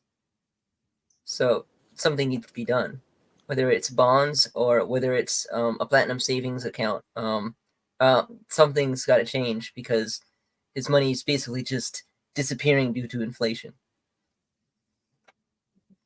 I also see this on the military side, like you mentioned, police departments, but a lot of the failures to innovate within the military are also brought about by field grade officers, senior NCOs, who are these waiting for their pension, waiting for that 20-year mark so they can get their federal pension and get out. Very few decide to stay in after that mark, and they'll typically become ultra orthodox, the army doctrine. Like they'll make essentially the stifling ancient doctrine their own religion, and they'll enforce it as diktats down to the lower ranks. And if anybody deviates, they typically punish them in detail, because otherwise it could be their pension on the line if somebody dare ask for innovation within the ranks of the military. Well, I think that, and we talked about it in sort of a humorous context, but I think broadly speaking, it feels like sort of every part of the empire is sclerotic, right? We're kind of at that roughly 250 year mark. And I think that broadly speaking, there's a feeling that effectively, like, we don't have the ability to solve problems anymore. Well, I mean, it's strange because so many of the territories are relatively new, right? So it's one thing to say you can't, to get to that scleroticism in the core territories where, everything that American civilization is going to do, it has done. But American civilization has controlled, like, I don't know, Samoa for not very long, right? It seems to me that I don't know. I find it very surprising how little dynamism there is at the frontier at the moment. I think it has to do with the unique property of being an aged civilization with very low birth rates and a ruling class that's dominated by the elderly. Yeah, I was gonna say boomer is the operative word here. Yeah, I mean, it's just I don't think there is a historical parallel for a ruling class whose average age is like 70. I don't think that's ever existed before, and it's fundamentally unstable. Actually, there were some similarities to that in the late Republic of Rome, where a lot of these aged senators in the late Republic, basically between the last Punic War through to Caesar, they really were like not doing great to provide for their citizens. You've probably heard the stories of like, tenant farmers getting kicked off and stuff like that. Um, but like the thing is, Rome had its military to rely on artificially pumping itself up, and we don't. And that We don't have. Yeah. the late Although we Republican pretend to. the late Republican aristocratic class was also not like feminine, overweight, and like 70 years old. It did exist, but it was frowned upon. Like you can find Roman debate, like senatorial debates in the Roman Republic, like accusing some up and coming senator of stuff like that. You can't find Anthony Blinken playing "Keep on Rockin' the Free World" in like Kiev under siege. Like this Jesus is just Christ. It's quite something. Oh, you know what else I thought of? The late Weimar government. There was a lot of old members of that government, including, the president himself before he died. Yeah, well, that is there's some comparison there because what you're looking at is a holdover. Like that government was made up of holdovers from the Kaiser's regime, right? That's where all those people came from. And we have this weird structure where, where the ruling class is kind of cut off from younger generations for a whole variety of reasons. I think the main problem is that this regime treats the younger people like a eunuch class, which are like never meant to replace the people in charge. They're meant to serve the people in charge. And in that regard, there are some parallels to like actually China of all places, where that's a better parallel. Looking at like late Song China, where you have this like complex ritual. You theoretically have an emperor, but the emperor is in charge of nothing. You've got this complex bureaucratic system that forces him to do all this stuff. There was this desire to have the eunuchs be in charge of management because, well, they don't have any heirs, so they can't steal your property. But then, of course, the elderly nobility didn't have heirs either, so it just became like total decline very quickly. Well, the other it's thing even that closer happens, than you think because they're all trans and gay. The other thing that happened in Song China is this like obsession with forcing the emperor to go through useless ritual. And so there's this long-standing battle between the late Song emperors and the court over whether or not they'll actually hold court. And so you have, I forget the name of the emperor, but one of the emperors spent 340 days on vacation in order to avoid having to sit there and listen to these people. Yeah.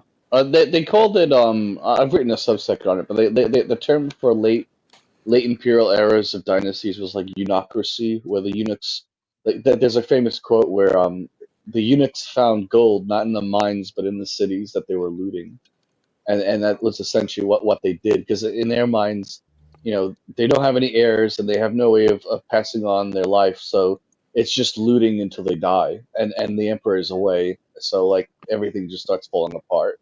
Now the thing is though, like the Chinese had pretty good defenses against like external influence and invasion, whereas we have like an open border. So in many ways, it's worse than China because we're actively seeing like violent groups come in and seize parts of cities to run their private economies, basically. And in that, yeah, go on. I mean, all of that. I mean, there is some parallel here, but um, I still think there's this unique lack of, because a eunuch may not have generational future, but at least a 30-year-old has some dynamism to his intellect.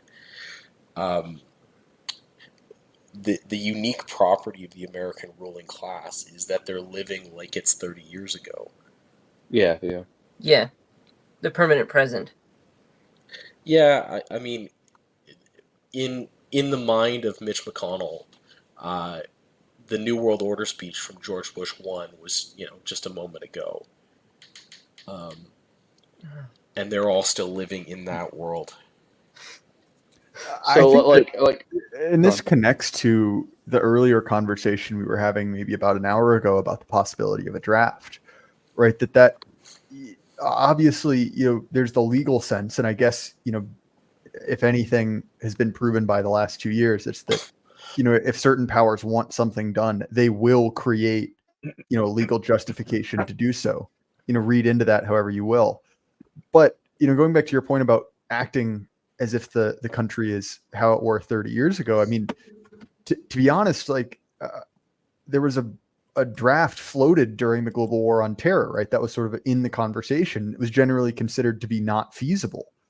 And I don't mean feasible in the sense that they couldn't do it on paper. But again, like we fundamentally do not live in the same country we did, 20 years ago. Well, when, one of the draft was. they had with the proposed G1 draft is that like 30% of the 30 or 40% of the population they were proposing to draft would have been, not in physical condition. And what do you do when you draft when 40% of the names you draft aren't in condition to fight? I mean, again, I've said this before as a man who's expressed interest in physical fitness. I am a quietist, recently discovered, but nonetheless, it's a firm religious conviction. But anyway, sorry, you had a point to make, Darth Kilhoun. Yes, and there's actually a recent project brought into its experimentation phase into basic training, which was a both ASVAB training up course, which is at Fort, well, they call it Fort Liberty now. It used to be Fort Jackson, and also a FAT camp where people could enlist that weren't meeting, that were overweight or weren't passing the Armed Service Vocational Aptitude Battery, aka the ASVAB test, which is the test to determine what jobs you can actually do.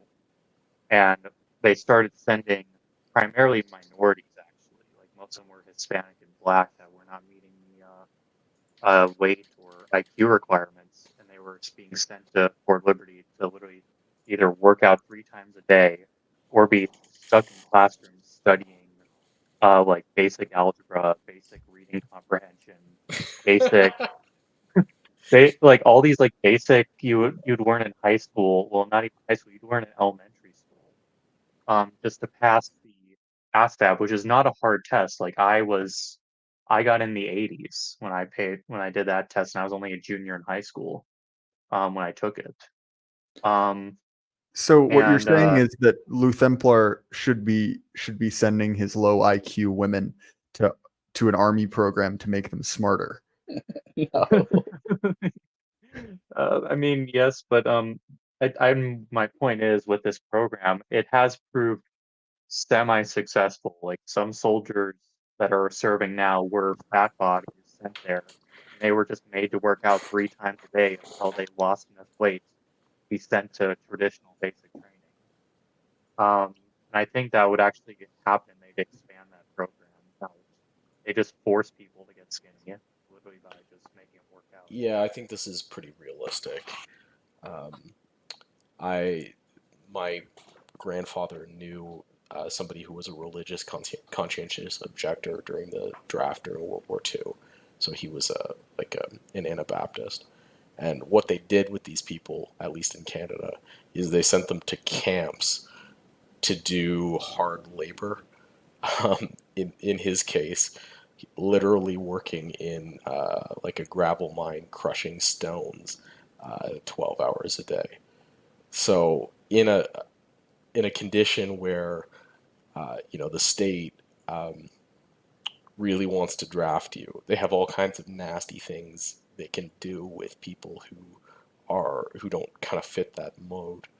But I mean, can you imagine the scale at which you would have to do that in order to try to get to military readiness for like a mobilized Western Well, country? as of right now too, they're also offering tons of both reserve and active NCOs drill sergeant positions, and they're giving huge bonuses right now. I was offered 10K to become a drill sergeant. I didn't take it, but that's a 4-year commitment as a drill sergeant. But they are trying to build up these programs ahead of time. I can just tell now, and everybody kind of like in the room, at least inside the military, knows they're preparing for a draft, and these are just the planning stages. Darth Yeah. Kilhoun, your connection is sort of variable. I'm getting kind of peaks and, Oh. and valleys in your audio. Do you have any idea what that might be? Maybe the Starlink. Yeah, the volume is very variable, so I wonder if it's because you're not close to your mic or if it's getting unreliable power or something like that. It's I usually think it's probably the Starlink internet, if anything. it usually is a setting here in other apps of like auto boosting the audio when it's too low. You might well look at the settings. It might also not be grounded properly. Yeah, like I said, I have sort of limited expertise to offer on the idea of a draft. My one response to Black Horse is that, yeah, I obviously, that there is the kind of like multitude of ways the state can make your life nasty, but also there's a certain level of it which is like, I don't know if the government understands my deep reserves of stubbornness and spite. Well, and I mean, so if you look at COVID, like all they asked you to do is, put a needle in your arm, and they couldn't get over the line there. In like years, they couldn't get over the line, and they pulled out, just about every trick that they get a little nastier in a military situation, but it's they would definitely have problems. I'm a little reminded of Russia right before the revolution when they thought they could like draft and push in World War One and the Japanese Russian War, and it was just a complete disaster. They would just like mass desertions, people wouldn't fight, or they just would like surrender, or like just the villages would get burned down or stuff like that. And I'm wondering like does the people who get drafted, most of these people are going to be like again like unhealthy, no willingness to fight for the regime, and also like they're probably going to be deeply in debt and poor people. What exactly can the regime do to them that it hasn't already done to them? Like they're basically already at rock bottom. It seems to me that they wouldn't actually have any options to punish them to boot, because they've already been punishing like normal Americans under like taxes and limited job prospects and debt already. It seems to me that there's not really much they could actually do. Yeah, it sounds like that forcing people is around the corner. That's why people are suspecting that there's a draft coming. As we've seen before, oppressive governments like this, they usually start with voluntary action, and they try to encourage people to do the things that they want, either by nudging them or rewarding them, or however. With COVID not being that long ago, since none of the voluntary things are working, even like was mentioned in chat, handing out a 90K bonus for signing up for the National Guard. I mean, 90K, why don't I just take the 90K and then like get out somehow, or just bail somehow, and then use that to actually like buy a car and then like put the rest into investments. Well, I mean, Jesus Christ. So normally the way that those bonuses work is that they're stretched out. Like they don't just give you Yeah, a right, 90K Yeah, well, catch transfer. right. Like well, then, they're then also it's for kind of specific bullshit then. MLSs. Also, Burden. So, Imagine. is my Imagine mic that. better now? Yes, it Yeah, is a little actually. bit. It is. Okay. I'm I just changed imagining mics to a different mic. USG handing out 90K checks to like the demographic that's being targeted with that. I will tell you exactly where that 90K would go, and it would go into Hellcats and crab legs, and we already saw this with PPP loans. Yeah. Right. Which is so they can't do that. With the 90K specifically, I mean, first off, I got an enlistment bonus. The way that they do is they divide into 3. They give you half after your advanced individual training, which is your job training, where you learn your job. And once you pass that, then they do at the 1/3 mark of your contract, and then the 2/3 mark of your contract completion. That's how they dole out the bonuses. But those 90Ks, those are typically for 18 X-ray, which is Special Forces candidate. If you pass all the Special Forces selection, then you'll get that 90K check. If you do not, well, you don't get any bonus, and you're just stuck as an infantryman now at some unit because you failed Special Forces, but you still have a contract. All right. Let's see what else we've got during chat. If we don't have anything else super urgent to talk about, I might start to wrap this up. There's nothing else that I have kind of burning to speak about. I mean, I do think that it's also hard for me to figure out how much of this bluster about war is real and how much of it isn't. You know, I think that there is a desire to use war as sort of a political galvanizing force, independent from an idea from, you know, any interest in actually getting involved in an armed conflict. You saw a bunch of this around the Ukraine war, right? A desire to paint that as some patriotic struggle without necessarily getting anyone involved. I'm curious, Black Horse, how much do you think that this preparation for a war is legitimate, and how much do you think is just pure posturing? I think it's 95% posturing. I think the regime knows that there's a very small list of ways in which the regime ends, and one of them is that they lose a military conflict. So if you imagine a world where there's an actual conflict with China over Taiwan, or an actual conflict with Russia over some area in Eastern Europe, the odds, everyone with half a brain knows the odds of a U.S. carrier group getting sunk are non-trivial. And an event like that is the kind of event that could cause the complete displacement of the gay regime overnight. I would argue that it's death by 1,000 mosquito bites. It seems likely that, like, you know, Hezbollah's going to enter. That's a whole other discussion, right? The question is, how serious is the prospect of a major military conflict?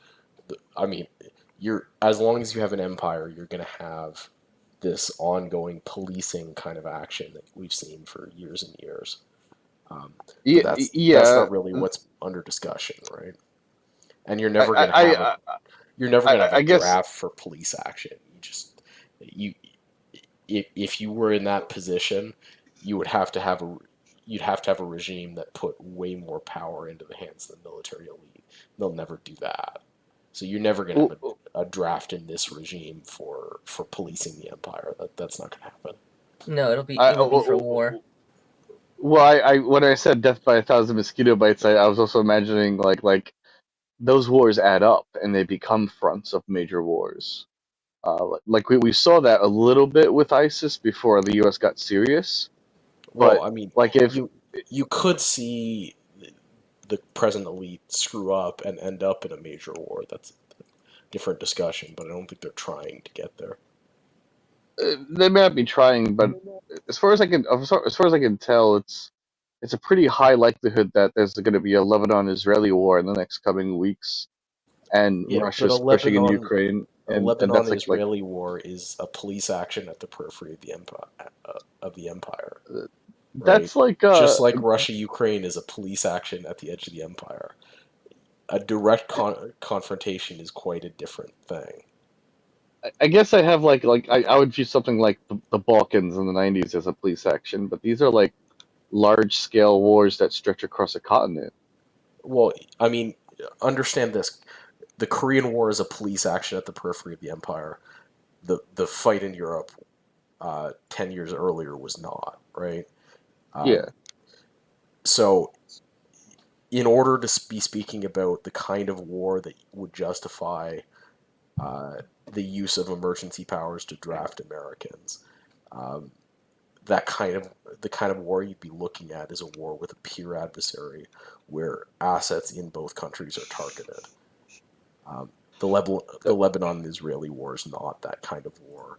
The Russo-Ukraine war, you know, the whole reason we talk about it is because it's a threat to end up that way, but it has been elegantly contained from becoming that to this point. I guess that makes sense. I'm just I'm a bit worried that at a certain amount of times, like at what point does like several police actions become like a riot or like a civil war? Like there's a fuzzy line there. Well, I mean, if you look And at GWAT as an example, the GWAT is like doing 6, 7, 8, 9 police actions all at once, and it's very demanding on the host empire. But the you can't run a draft for something like that because it's going to go on forever, and you know it's going to go on forever. The problem with running a draft in perpetuity for an empire like the American empire is putting those tools in the hands of the military caste um, shifts the balance of power within the existing elite yeah, in an I see. unacceptable way. So, just like I don't think they're aiming for a pure conflict, because I think a pure conflict is one of the ways their control over the empire ends. I don't think they allow a draft because it's also one of the ways that puts their power in actual risk. Uh, Yeah. do you think that? Well, do you think they're gonna like kind of start getting forced to play those risks? Because it seems like they're willing to play those risks without really thinking them through. Well, I think it's more like I think they may end up there because they screw up. I just don't think that they're trying to get there. That makes okay. That makes Um, sense. yeah, to both comment on the GWAT point, also what they unintentionally did was exhaust the actual personnel that make up the military. All those GWAT soldiers, like after a single contract, and they see the bullshit of going overseas just to do a police action, these brush fire wars. I know a ton of soldiers that just got out on their first contract because they saw it being pointless. And that's why we're having a retention crisis right now, is because they unintentionally exhausted their own warrior caste, and their warrior Uh, caste is also checking out. and it's not the only time And that then they've on, done this. Didn't mean to cut you off. oh yeah, it isn't. Oh, I was just going to make a point on the also like the escalation. I mean, they could also be a Julian the Apostate moment where Julian the Apostate wanted to revitalize Rome. Then he thought a glorious conflict against an old enemy of Persia would revitalize that old Roman spirit.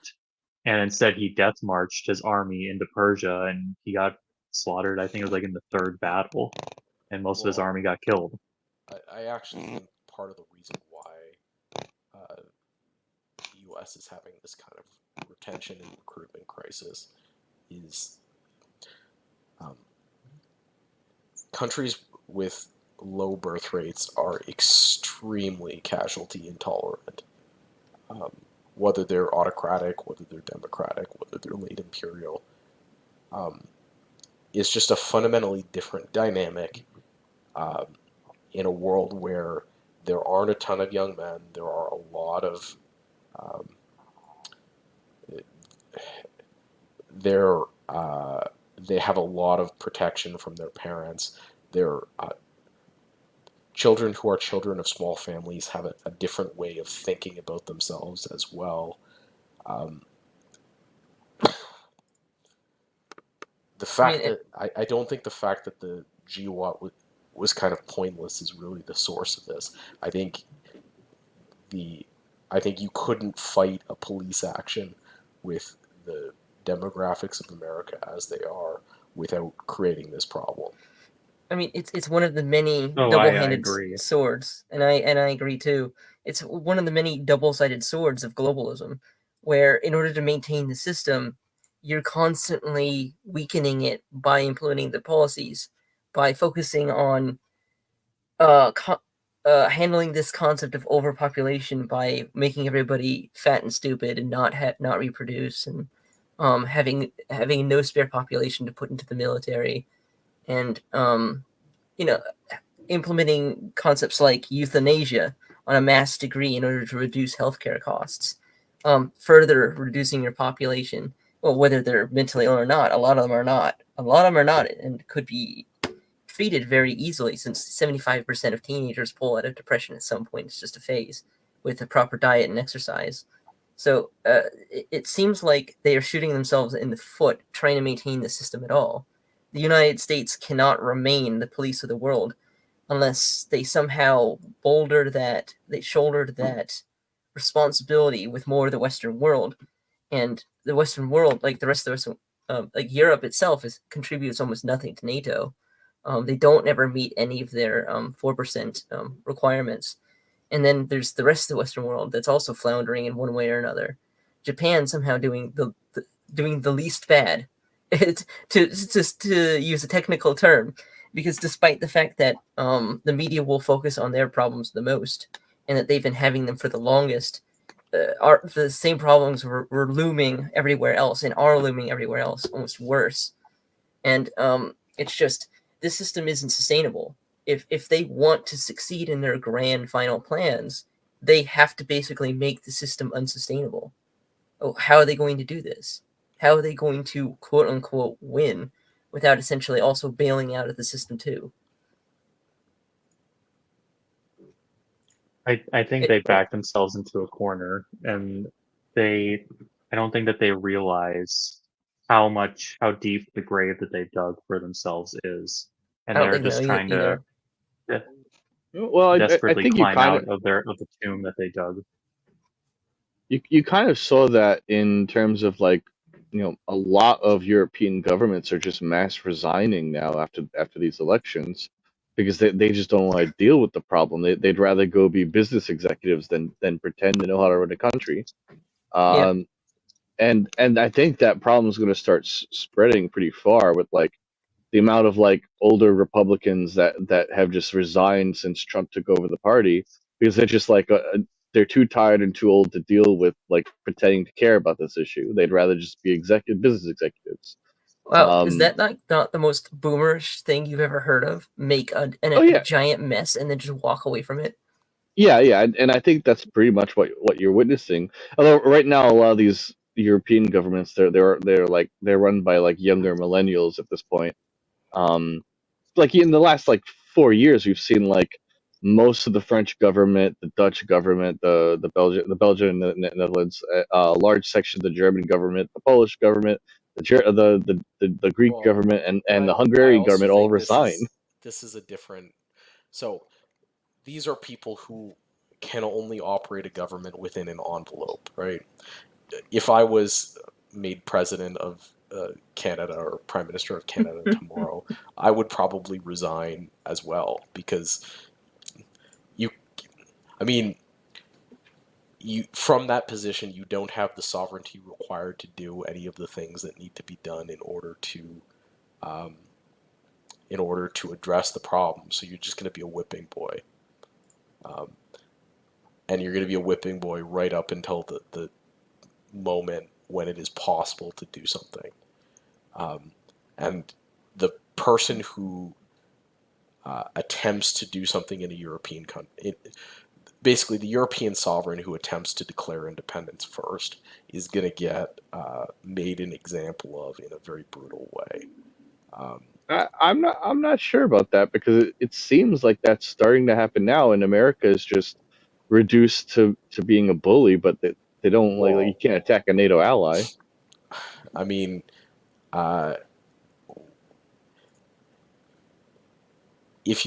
what's the retirement plan for Viktor Orban?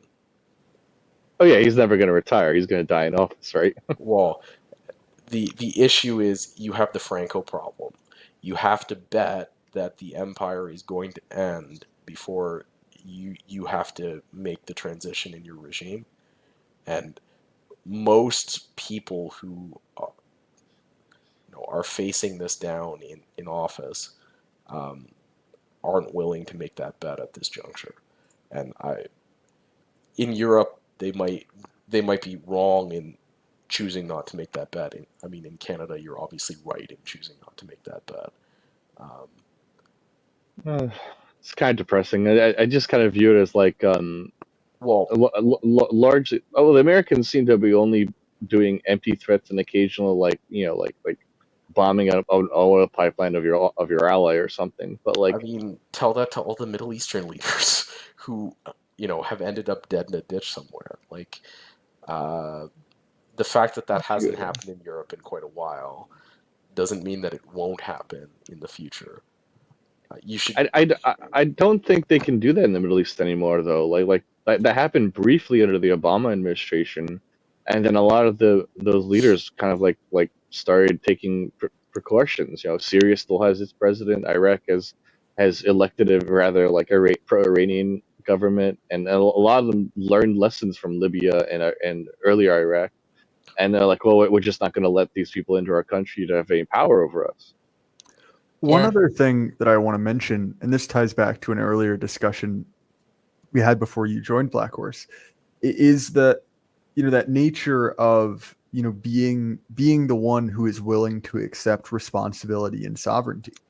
I think that's what the reason why Bukele is holds so much fascination for our circles, is because it does seem to be the first time in a very long time that someone has basically said like, all right, I'm in charge, the buck stops with me. And I think had a half a dozen of these in the last 10 years. Bukele, this is what Putin actually did when he grabbed sovereignty in Russia in the 90s, right? He actually took responsibility for the country, which is something nobody else was going to do. Bukele did the same thing. The class of people from whom you can draw people willing to do that in Western countries is very narrow. You can draw from the entrepreneurial class and you can draw from the martial class.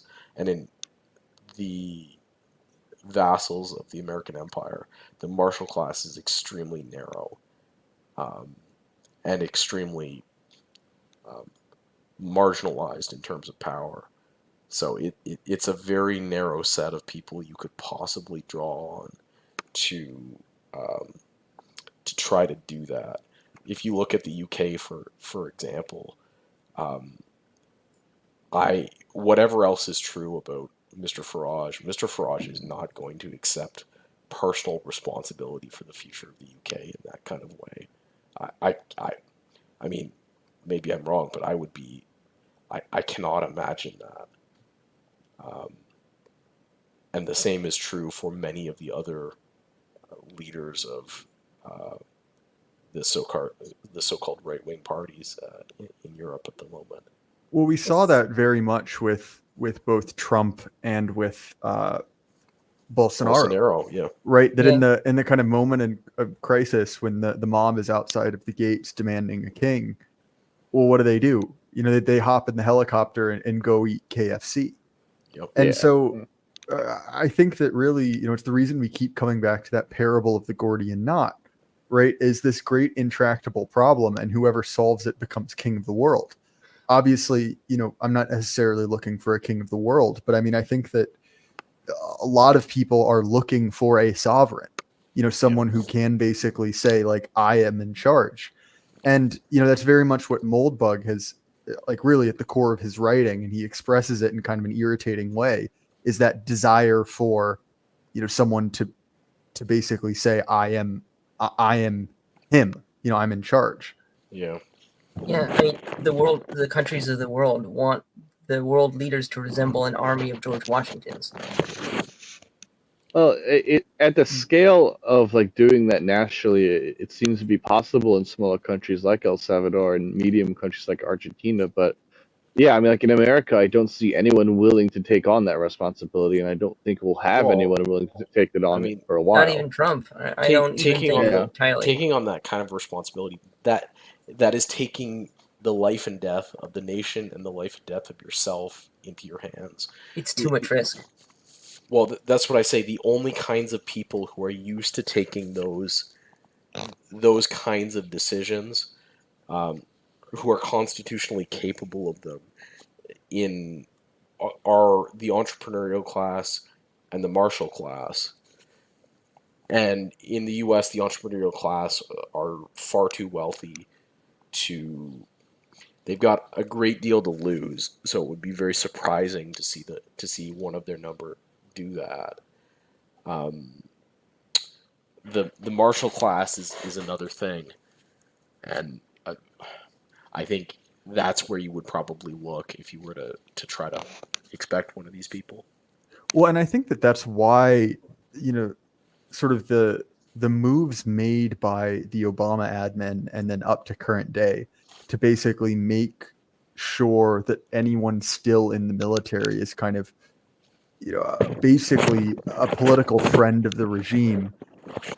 I think that is sort of a desire to head that off. Yeah. You see what I'm saying? Yeah, that's exactly correct.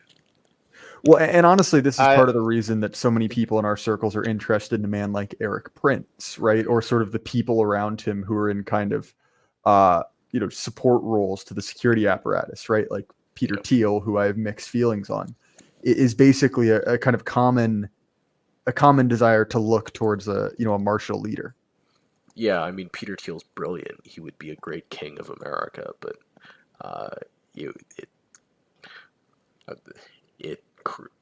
getting into that position, I would be very surprised if you saw him do that. Well, especially because, and I won't dox him here, but you and I have a friend in common who knows both Thiel and Prince, and he is very, very bearish on Thiel and bullish on Prince. And obviously, if he's one of our guys, that kind of tells you his priors. But his opinion was basically Peter Thiel doesn't even know what Peter Thiel wants to do. That he's sort of. I mean, this is that definitely the feels issue. to be the case. Yeah. Like if you listen to Thiel speak, he is an absolutely brilliant man. But he's a man. He's not a man cut for. Like if you think about what you would have to do to go from here to there, he's a man who would have to be forced into making all of those decisions, and I just don't see it, right? No, certainly, sorry, what's that? I was gonna say, like, I gotta be honest. I do feel like both the military and the intrepidor classes of America are like vacuous. They've been emptied out of people willing to do that, and I almost want to say it's probably not going to be someone in America that does that to America. Well, I mean, it seems my view remains unchanged. I don't believe there will be an American restoration. I believe there will be an American collapse. Yeah, right. I think that we're on the same page there, Black Horse. But if you, I hope I'm wrong. If there was an American restoration, that's where you're gonna look. Well, I think that's sort of and this is something that I talk about in my spaces quite often, right? It is that there are sort of two paths, right? The path of restoration and the path of collapse. And I think that as time goes on, in 2016, you could be forgiven for assuming Trump would be the type of man who led a sort of American restoration. I think that ship has sailed. Now, what's especially interesting is I get a little bit confused by, shall we say, the people at the periphery of the empire who were sort of rooting for an American restoration, because my thought is like, well, you know what that means, right? You know what that means for you. Yeah. Obviously, Lutemplar and I are kind of closer to the core of the empire, so we're pretty much stuck with this dead elephant for the rest of our lives. But nonetheless, I think that it is an interesting kind of separation, I mean, I know that people like Charles Haywood, who I like and I'll be speaking to soon, sort of believe in, the possibility of there being some kind of Francoist figure, but I'm going to be honest, I just don't see that happening. I don't see there being the kind of soil needed to grow a man like that. I was going to say, you're right. And so at this point, it's more a question of how do you find and plant someone in that soil rather than hoping that someone just happens to come by. It's like in late Roman Empire era times, people realized that no one was coming, and they started like trying to produce those kind of people through like marriage arrangements and military Yeah, action. but they failed. To get, I would They say failed. They failed. I don't know. I don't agree that they coping. failed. No coping. No. Rome fell. They failed. The barbarians came in the gate. They burned it all down. And I don't agree. I think that some local parts of the Roman Empire did successfully find that soil, find that man, and survive. Maybe the Roman imperial government failed, but by the 800s, you already had pretty good contenders to fulfill the role. But all that's saying is that the periphery is different than the center, right? So if tomorrow morning, the State Department died in a tragic, meteorite accident or something, you would find all kinds of capable people out at the periphery of the empire who would carve states out for themselves. But none of those figures are candidates for an American restoration. I don't view things like the Carolinian Empire or even the Holy Roman Empire as rumps or portions of that empire. They reunited the core of that empire, and it became as powerful. And if we draw the map of Rome as being all of Europe, but it was never really all of Europe. It was a allegiance of senatorial and provincial capitals ran by several men in The alliances. fundamental engine of the Roman Empire is this triangle of trade between Greece, Egypt, and the city of Rome. That ended, and the Roman Empire was over, and it was never restored. Never, not even close. I would not argue even close. that you're just wrong. When you're you just evaluate, wrong, right? no, I'm sorry. I'm sorry. If you evaluate the economic and military power of the Carolinian Empire, it was on the scale of the Roman Empire. It didn't have those different thing. It was a different thing. It spoke Latin. It had an emperor, and it ran the West. It was the same thing. It had a different name. Okay, then by that logic, it's like, okay, well then basically Constantinople is the same as Rome, and basically Moscow is the same as Rome, and now you're just like, yeah, and Washington speaks English and rules most of the same territory that the British Empire rules. Yeah, I do view the Americans as I view the American Empire as the Byzantine equivalent of the British Empire. Go back and read some Rudyard Kipling and grow up. No, the way the power works is the same. Wrong. This is 0 for 2 from Luthemplar. Wrong about women, wrong about Rome. I think you have to turn in your autist. I mean, he's right about microbiology. That's what he's right about.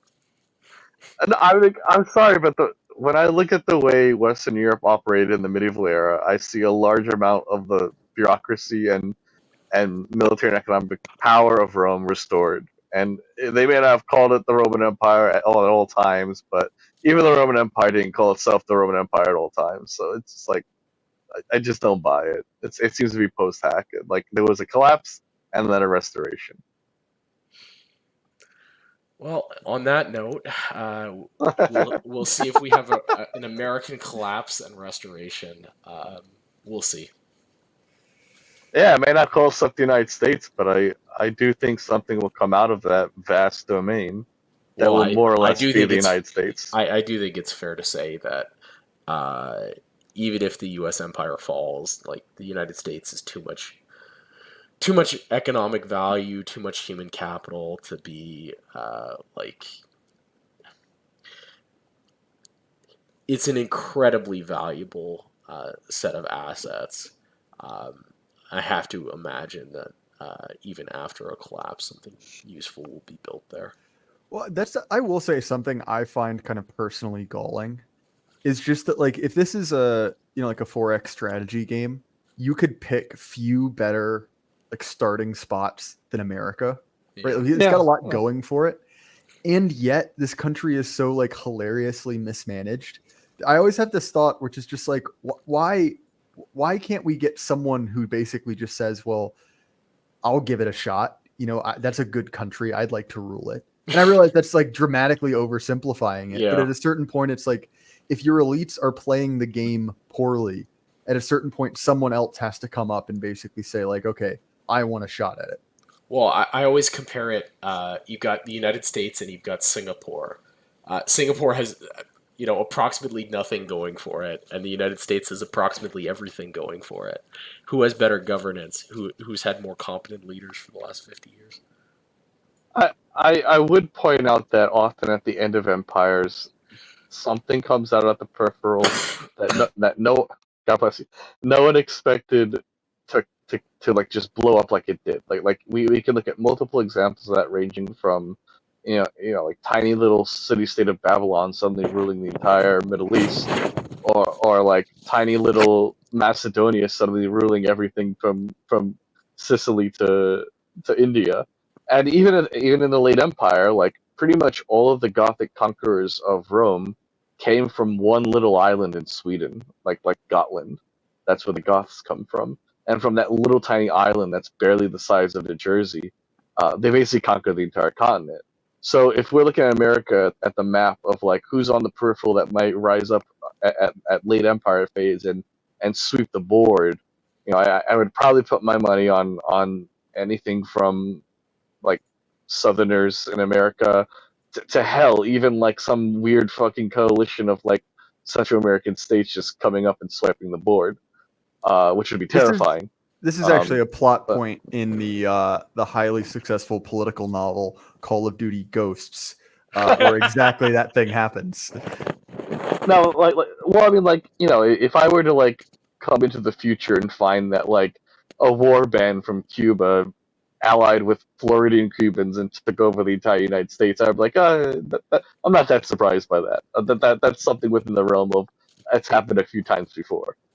It wouldn't be, it'd be sad that like now like America is basically gonna call us up the Golden Circle or something, but I wouldn't be shocked. Like if I went 100 years to the future and found the capital of the United States is in Havana and it's ran by a bunch of Cuban and Germans, I would just be like, yeah, that's within the realm of things I'd expect to happen at the late Empire. I don't know. I gotta call it a night, guys. Thanks so much for having me on. All right, good night, Black Horse. I'll talk to you soon. Let someone else in, because I'm once again the last guest of the show. I think the other guests left. I think it's just you and I. But you weren't supposed to sound that disappointed. No, it's just like I'm not good on my own. I start ranting. Well, look, I have made a small cottage industry out of monetizing your ramblings. Yes, you have. And I should say very small. It is not profitable at all. I think I would be better off working at fucking Sonic than doing this. Oh no! I mean, like, go. No. You carry on. My thought had absolutely nothing intelligent to add. No, like I was on a VC with Paul Fahrenheit like last week, and we were trying to like war game out possible futures with or without a Trump presidency, just for fun. Like this is something we do sometimes, where we just like bring in all of our data points and try to like find some best fit scenario. And the question of the night was like, well, heritage Americans in either scenario are kind of screwed, because we both know Trump's not going to deport everyone. He'll deport a few million people and slow down the process, but fundamentally, it's just going to be a delay or a pause before the inevitable continues. And if you run the math right, most of the social benefits are going to go bankrupt in 20 years. Most of the military is going to be incompetent to run a military in 20 years, and most of the economic value that we've built on of services and other shit that isn't actually real is going to go like kaput in 20 years when AI takes it all over. So you're looking at a scenario where every data point is giving pressure towards collapse, and the question really comes up with like who will take the risk of just fixing this at risk to their person and property. And you are right that I don't see anyone willing to take that risk at this point in history. I don't see anyone in any political party in any area of the country that shows signs of looking at this as potential rather than something to run away from. When I talk to random New Yorkers and like out of I sometimes ask the question, well, like if World War III started and the nukes started falling, what would you do? The most common answer I get is suicide. Like that's what most of the people say. They wouldn't want to live through it. They wouldn't want to deal with it. They would want to just end it before the party ends. And that's incredibly depressing thing that I hear again and again. Oh, basically, pretty much every urbanite would just shoot themselves if the bombs fell. They wouldn't want to deal with the mess afterwards. And me, I'm like, well, what? Where did this idea come from? I would view that as a great potential to make something better over the ashes. If the country collapsed or war happened, I would be like, well, that's a starting point. That's not an end point. That's a point of restart, not the end of the world. It's not really the end of the world. But I do not find really anyone who views it that way. And this leads me to a bit of a black hole that like, yeah, it doesn't seem like anyone's really willing to reform or restore the country. Well, and this is honestly why, to be honest, I have sort of a white pill buried in the black pill, which is basically like, there is this feeling like there's no place for ambitious young men. There's no like default place to go. Like, okay, you could do Silicon Valley, right? There's something there. But I think that there is, and that's part of the reason, right, that there's kind of a romance to collapse, is that basically is an opportunity to sort of prove yourself, to build something again. And we were talking earlier about the based retard who crunched himself in his sub trying to go visit the Titanic. And I think the reason that I kind of have some sympathy for that guy, right, is that is sort of a callback to an era in which you could just do crazy things. And obviously you still can. It's just much harder. You're making gasoline in your basement. That's kind of cool. And so maybe this is just a failure of ambition on my part. But I think that, that's why looking at the South Africans and seeing like, oh, like there is some freedom in collapse. There is some opportunity to build something, without kind of going through the red tape. That's sort of exciting.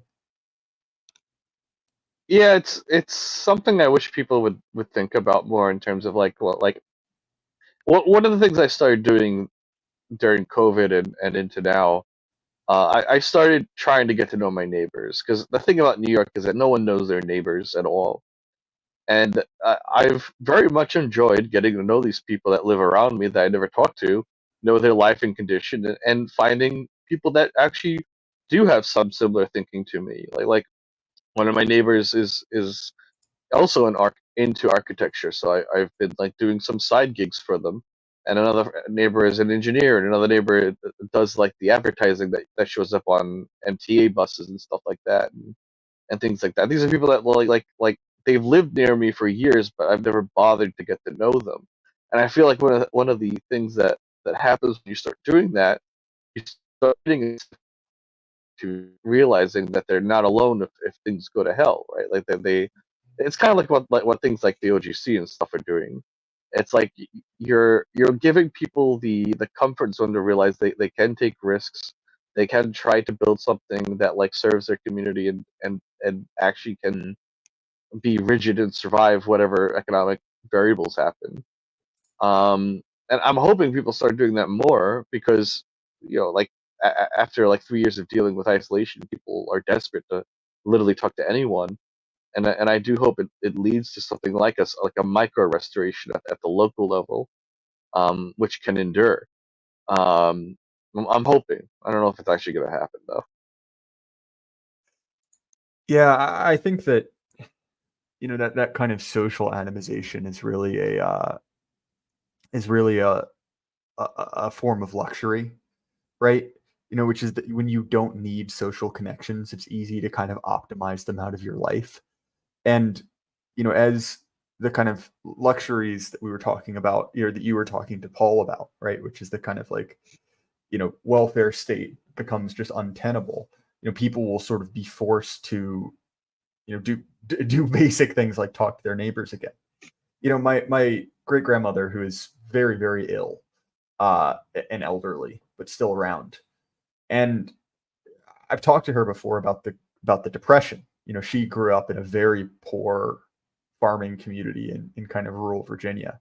I think she was 17 before she ever saw like money. It was just not something that existed. And one of the things she was talking about is basically that, that because of the kind of poor economic conditions, everyone was forced to, basically work in a collective. Everyone obviously had their own farms, but it was like, well, the neighbor's barn burned down, so I guess we have to go help them, because if we don't help them, they'll starve to death. And, even if we don't have a lot and that'll hurt us, we can't let anyone starve to death. And obviously that's a far cry from the situation we're currently in. But I think that a lot of the kind of like pro-social behavior is sort of a product of actually needing it in the first place. Yeah, our last stream together was on atomization in the house, and I'm starting to notice that people don't want to be alone anymore. I think they got too much alone during the last couple of years, and you're right in the sense that, like, people suddenly realize, hey, maybe we should help our neighbor because of X, Y, Z. That's there was a big social push to make us like bug people, basically, like kind of like you see on the live leak videos from Asia, right? Like people just ignoring bodies in the street, and I don't think our civilization is it hasn't gotten rid of that resistance to that lifestyle, and now that resistance is starting to overcome the push, it is starting to form local, like, cares between people again. uh, Poverty tends to do that too, and with the middle class collapsing, poor people tend to not have much else to do but get to know their neighbors also. So, in many ways, in an odd way, the average American getting poorer may de-atomize them enough to like do something. And that's also a fear I have, actually, and for a while, because I see the parallels between America's trajectory with like late Russian imperialism and late Chinese imperialism. There's like a thought in the corner of my mind that we're gonna end up with something like a red revolution like that. Maybe it won't be communist or something like that, but it will probably be violent. It will probably cause famines. It will probably burn down cities. Um, and that's a concern. That's a worry I have. Where like there were echoes of it during various attempts to resist either the border being open or the vaccine mandates and stuff like that, where local communities started doing like kind of risky stuff, and or state governments started doing risky stuff, and I'm wondering if those are the the harbingers of more worrisome violent acts. I don't know. At the same time, there's just as much a possibility that they just slowly form into local governments that just become more autonomous, and there's never any great catastrophe. They just take over, basically. I don't know. I'm kind of rambling at this point. No, I think that's a good note to end it on. I'm getting rather sleepy, but thank you for taking so much time to talk. It was good to catch up with you, Thumpar. Yeah, have a good one. I'm gonna head out. All right. Good night. And to everyone else out there, I appreciate it. Thanks for hanging out. This was a fun time. And I need to do more of these call-ins. It's always good for just getting to know you guys. And again, keep your head up. The light can't last forever. Good night.